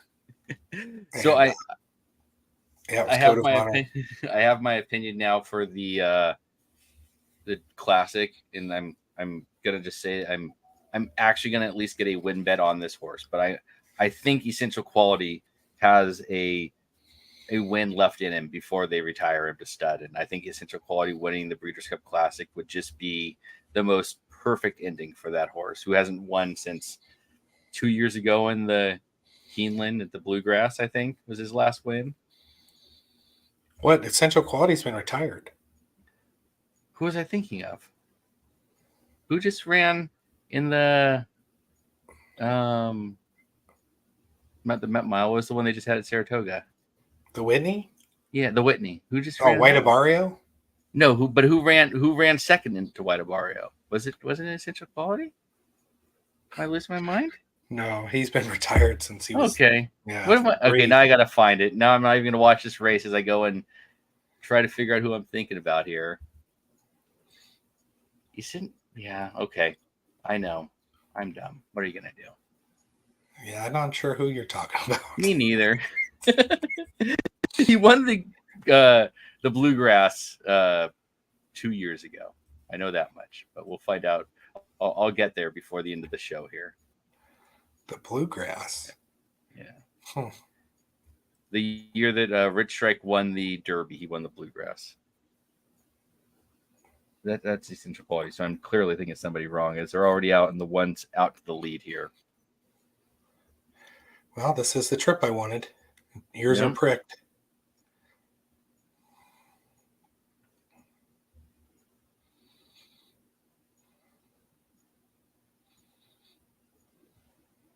Zandon, Essential Quality, all the same. Zandon. I'm gonna mute myself now. I deserve worse than that.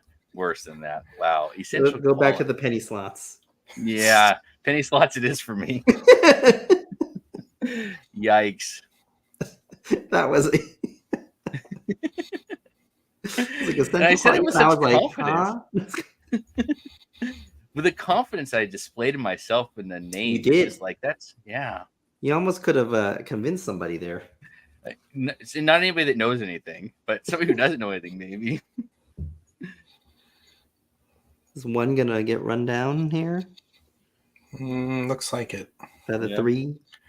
I don't like how he let the other people in the race, although the one's fighting again. 3 break. Is he going to hold on for third? He'll hold on for. Oh my God, he might have got second. Ooh. 3, and then the 1 or the 8 there. So Yeah. Eddie's New Dream wins it pretty easily. Nick's 1, and I guess I'm gonna give Hit a Duck King some love on the 1 there. The favorite didn't hit the board, so this Wow. might pay decent. Did the 1 get second?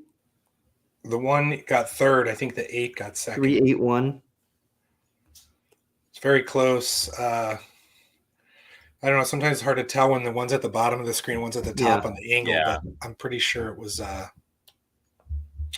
3-8-1. But the 4 not being in there, that means all the exacta box players are out. So Yep. it might pay decent. So I'll tell you, they do post the probable as an express bet. So 318 is paying $51 for a trifecta, and the 381 is paying $37 for Looks like a 3-8-1 there. Yeah. So 381 is going to be 37. So they have trifecta probables In an express bet Express for some tracks. Yes. Wow.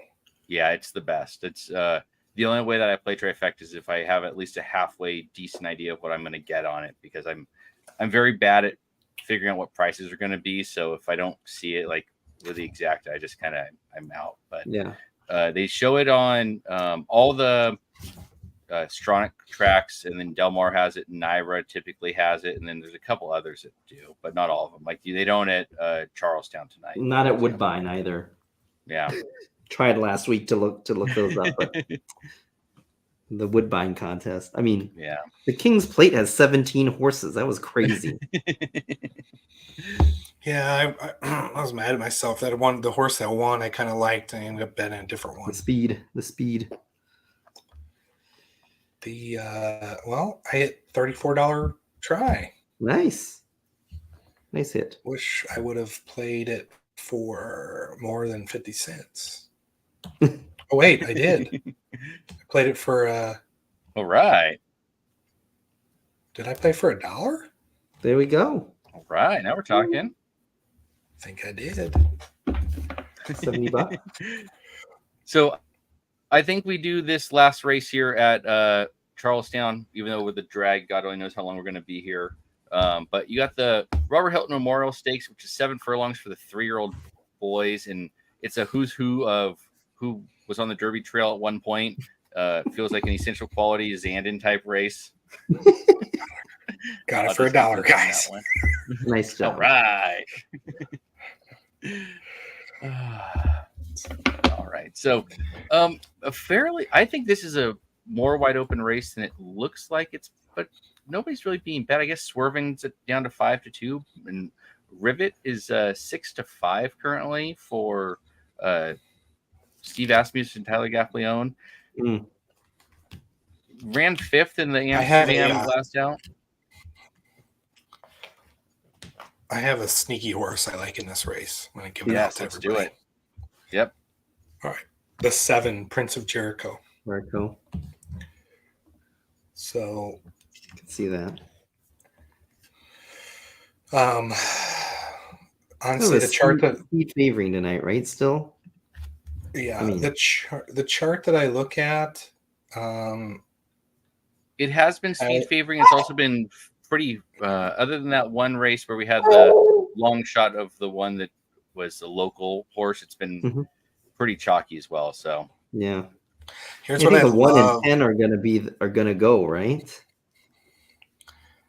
Yeah, here's what I love about the 7. This is always something I love.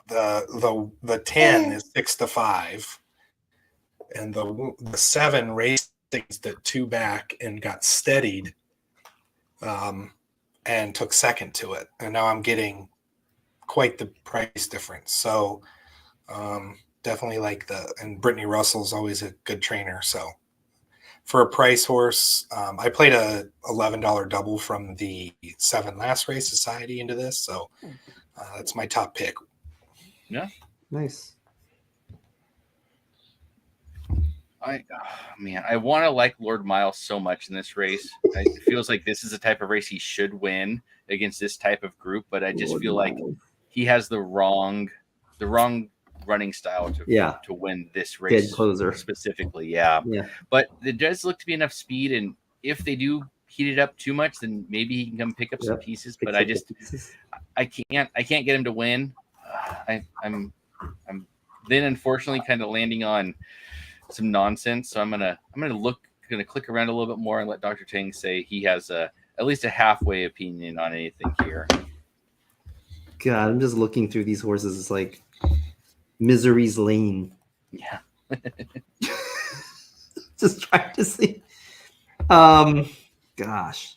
Remember when the 9 was like everybody really liked, debuted at Saratoga last year? Yeah. Hasn't done anything Demon's since. Mound. Yep. Gosh. Yeah. Everybody was on that horse and then never has run well since. I mean, you might as well throw a long shot in here. God, I don't think this horse is going to win, but at these odds, I'll take Coffee with Chris. Oh, God. 25-1. Just a bomb. That's who I liked. I threw to you so you can talk about something that made sense, and here we are. I like it. It's 6 p.m. on a Friday evening. Coffee with Chris.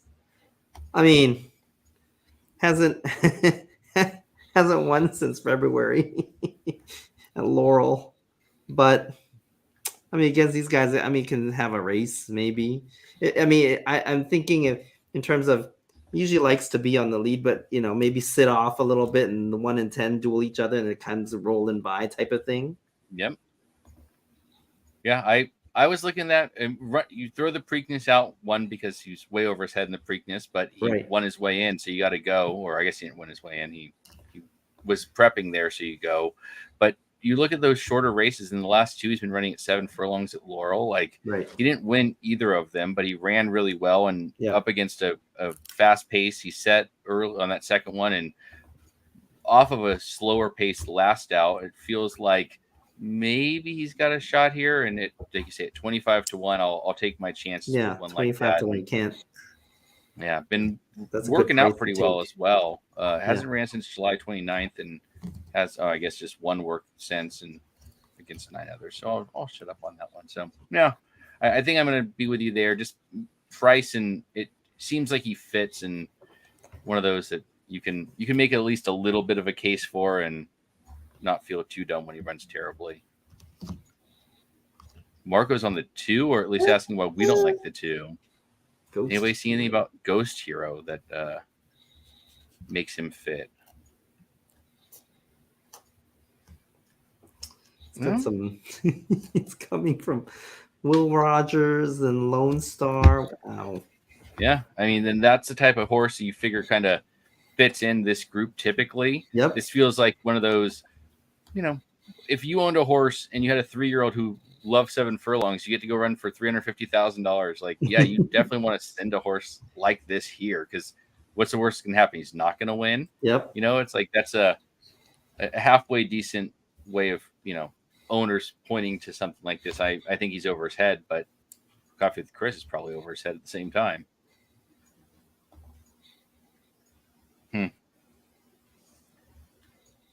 Blair's on the 9, the Damon's Mound, like that.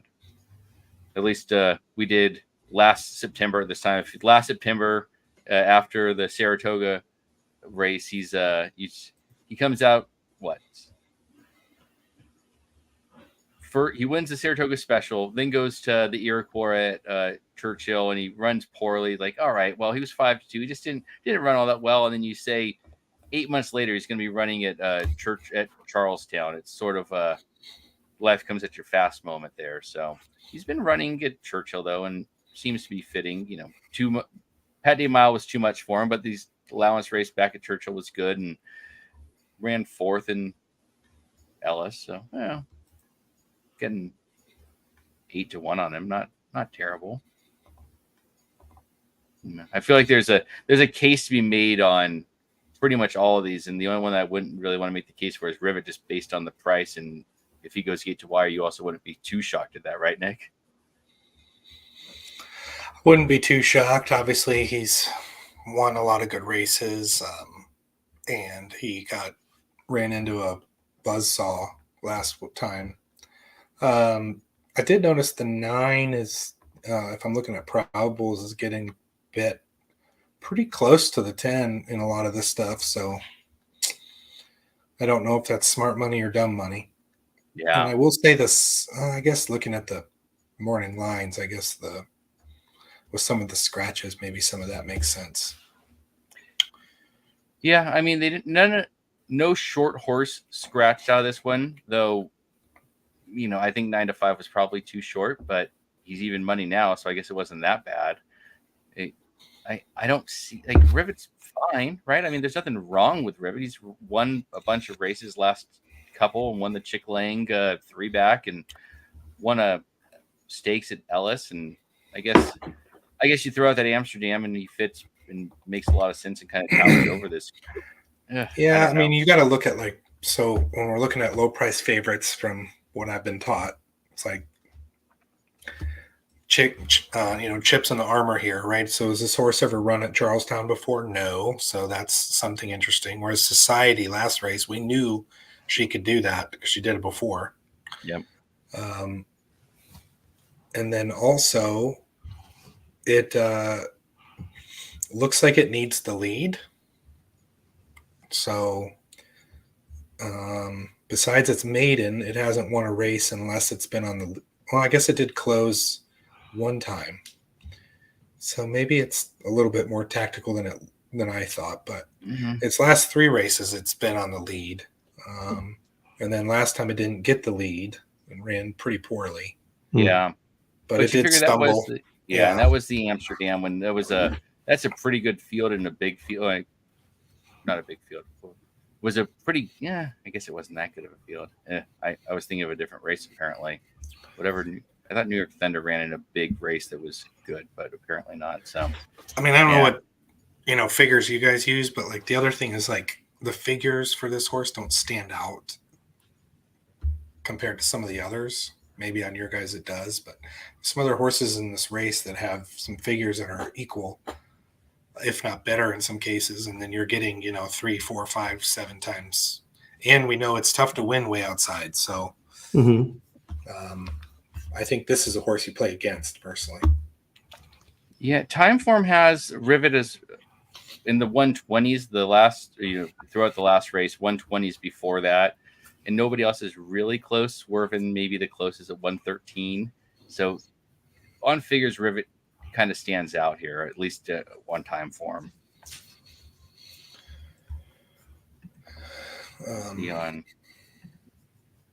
I also have optics, and he does not stand out on optics.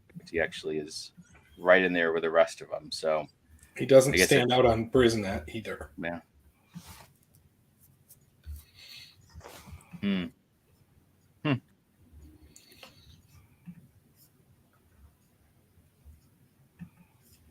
Brisnet's prime power algorithm has my horse number 1, so let's hope right. I'm Right.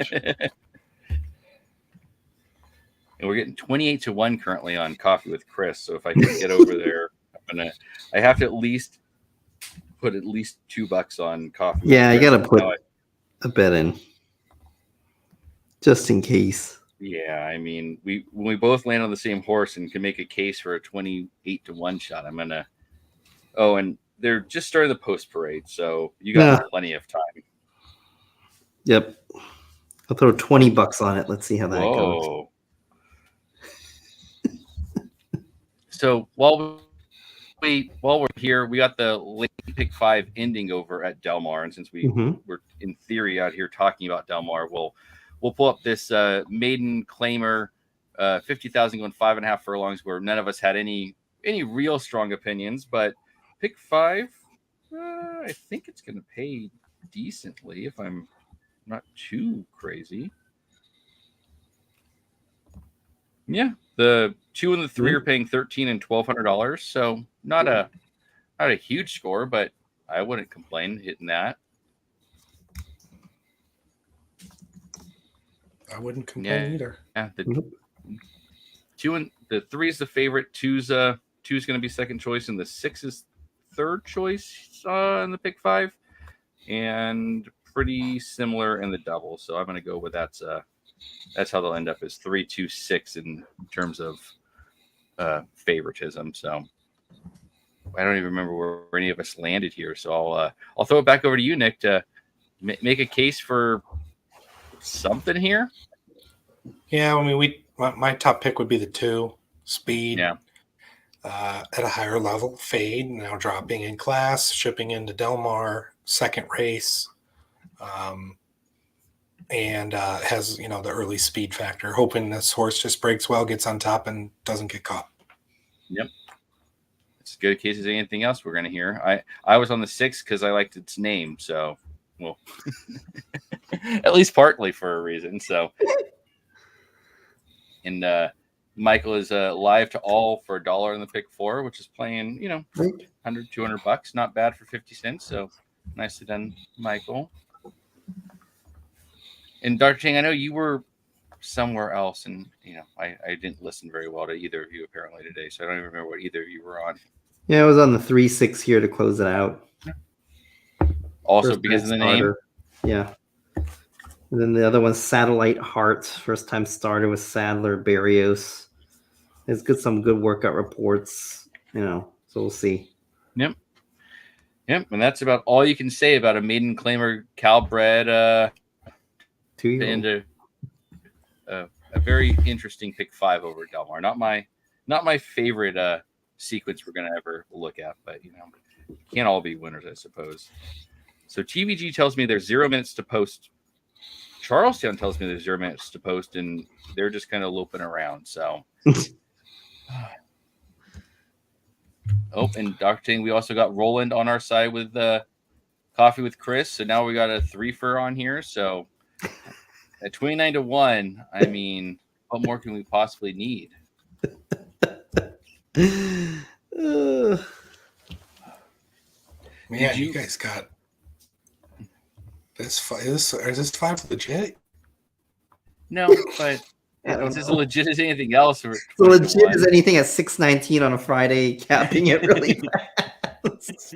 Happy at Charlestown for a 3-year-old only, a 3-year-old race going 7 furlongs. I'm going to make a case for a 20-some. So on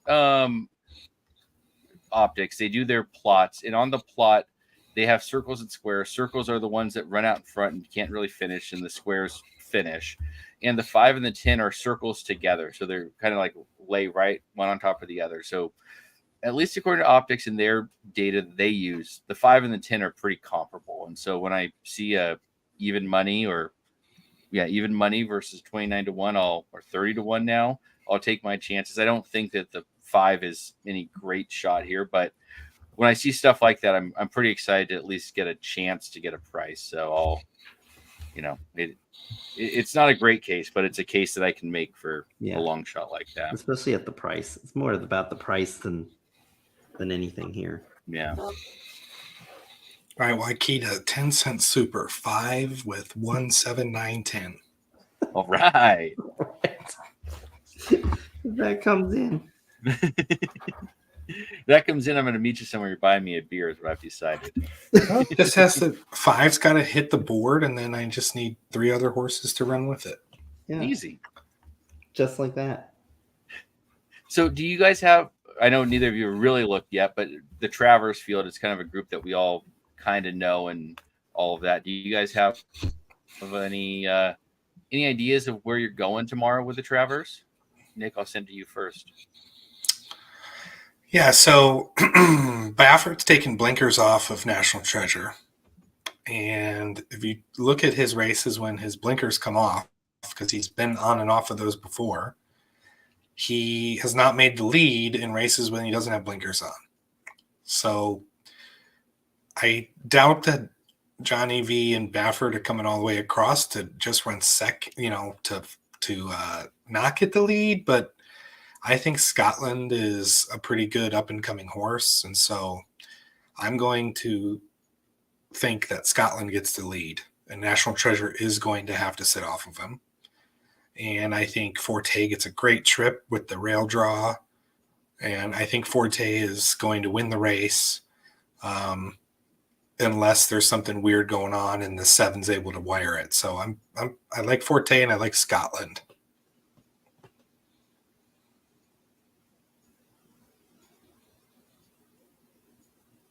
Oh, did I lose everybody? Well, looks like it might just be me here.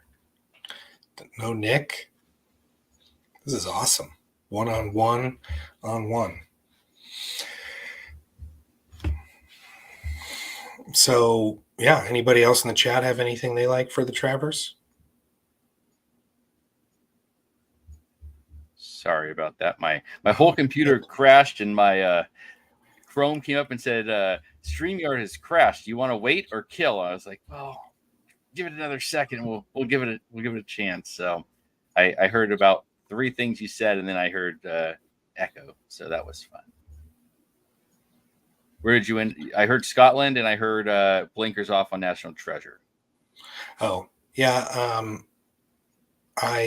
Scotland, I think, gets the lead. Blinkers off National Treasure. So really like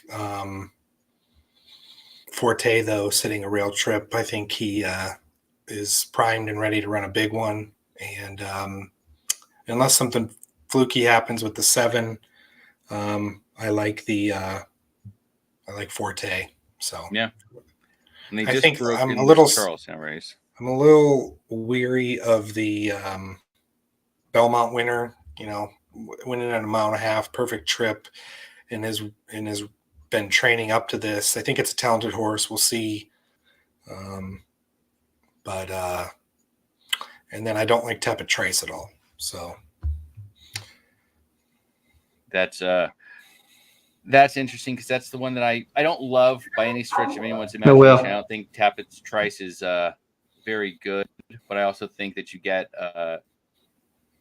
actually get the price you need on Tappet Trice to like him. So I think he's at the very least an underneath horse, and I'm with you on Scotland where he can maybe just take it gate to wire if National Treasure doesn't. The 7 looks like it's got some run in it, guys. I just need the pace to be right. Come on, 7. They are puking hard up front. Yeah, they went 22 seconds, 22 and a half, and then 45.9 for the half. Minute 12 on the 7 going to come up the rail. Come on. Looks like the 7's coming up. The 9's out there. The 9 hang on. It was dead, and then it just keeps going. 9. Ooh, the 6 out of nowhere. I think it ended up 9.62. Wow. Huh. I mean, I thought the 7 was just going to just dominate. Well, Damon's Mound's back. Yep. Yeah, I mean, he ran well, and it's a 7 furlong race, 2 turns, so it's a little hard to have any real thought about that. But you get a ride like that, and as Blair's saying in the comment, jockey change may have made the difference there. So I don't know that I'm ever going to get back onto Damon Mound the way that you thought that you might 9 months ago, but he looked like a good horse there. Wow. And the 6 did come up for a second. So it ended up 9-6-2-7 in the 9th race at Charlestown. So 3-1 over 9-1 over 21-1 over 5-1. So that was 7 just quit running. I really came around the corner like he was going to fly by, and then that was a weird race. The 9, everyone looked like they were puking, and then it just blasted on. Yeah. And as Roland saying in the chat, that trifecta is going to pay pretty well getting Rivet out of there. So yeah. So I mean, we have no real strong opinion in this next race over at Del Mar, so I don't think we need to sit here and try to pretend like we have anything else to say about a Calbred maiden claimer. So I think with that, we kind of wrap it up, unless you have anything else you wanted to cover. No, thought we got some winners home tonight, and the chat had a really good night, so that's all I care about. So I will tell everybody that they have the betting Bible over at Racing Dudes. Go check that out. It's been good. The Whitney day was pretty good. Aaron had a great day. And with that card running tomorrow, it's, a good one to go and check out. So as always, we appreciate everybody stopping by and hanging out for a couple hours to talk Del Mar, and in this case, Charlestown. So another great night, and we will see everybody next week. Oh, we will, once I figure out that I have to talk and then find a little clip, and there's a clip, and now we're going to say goodbye.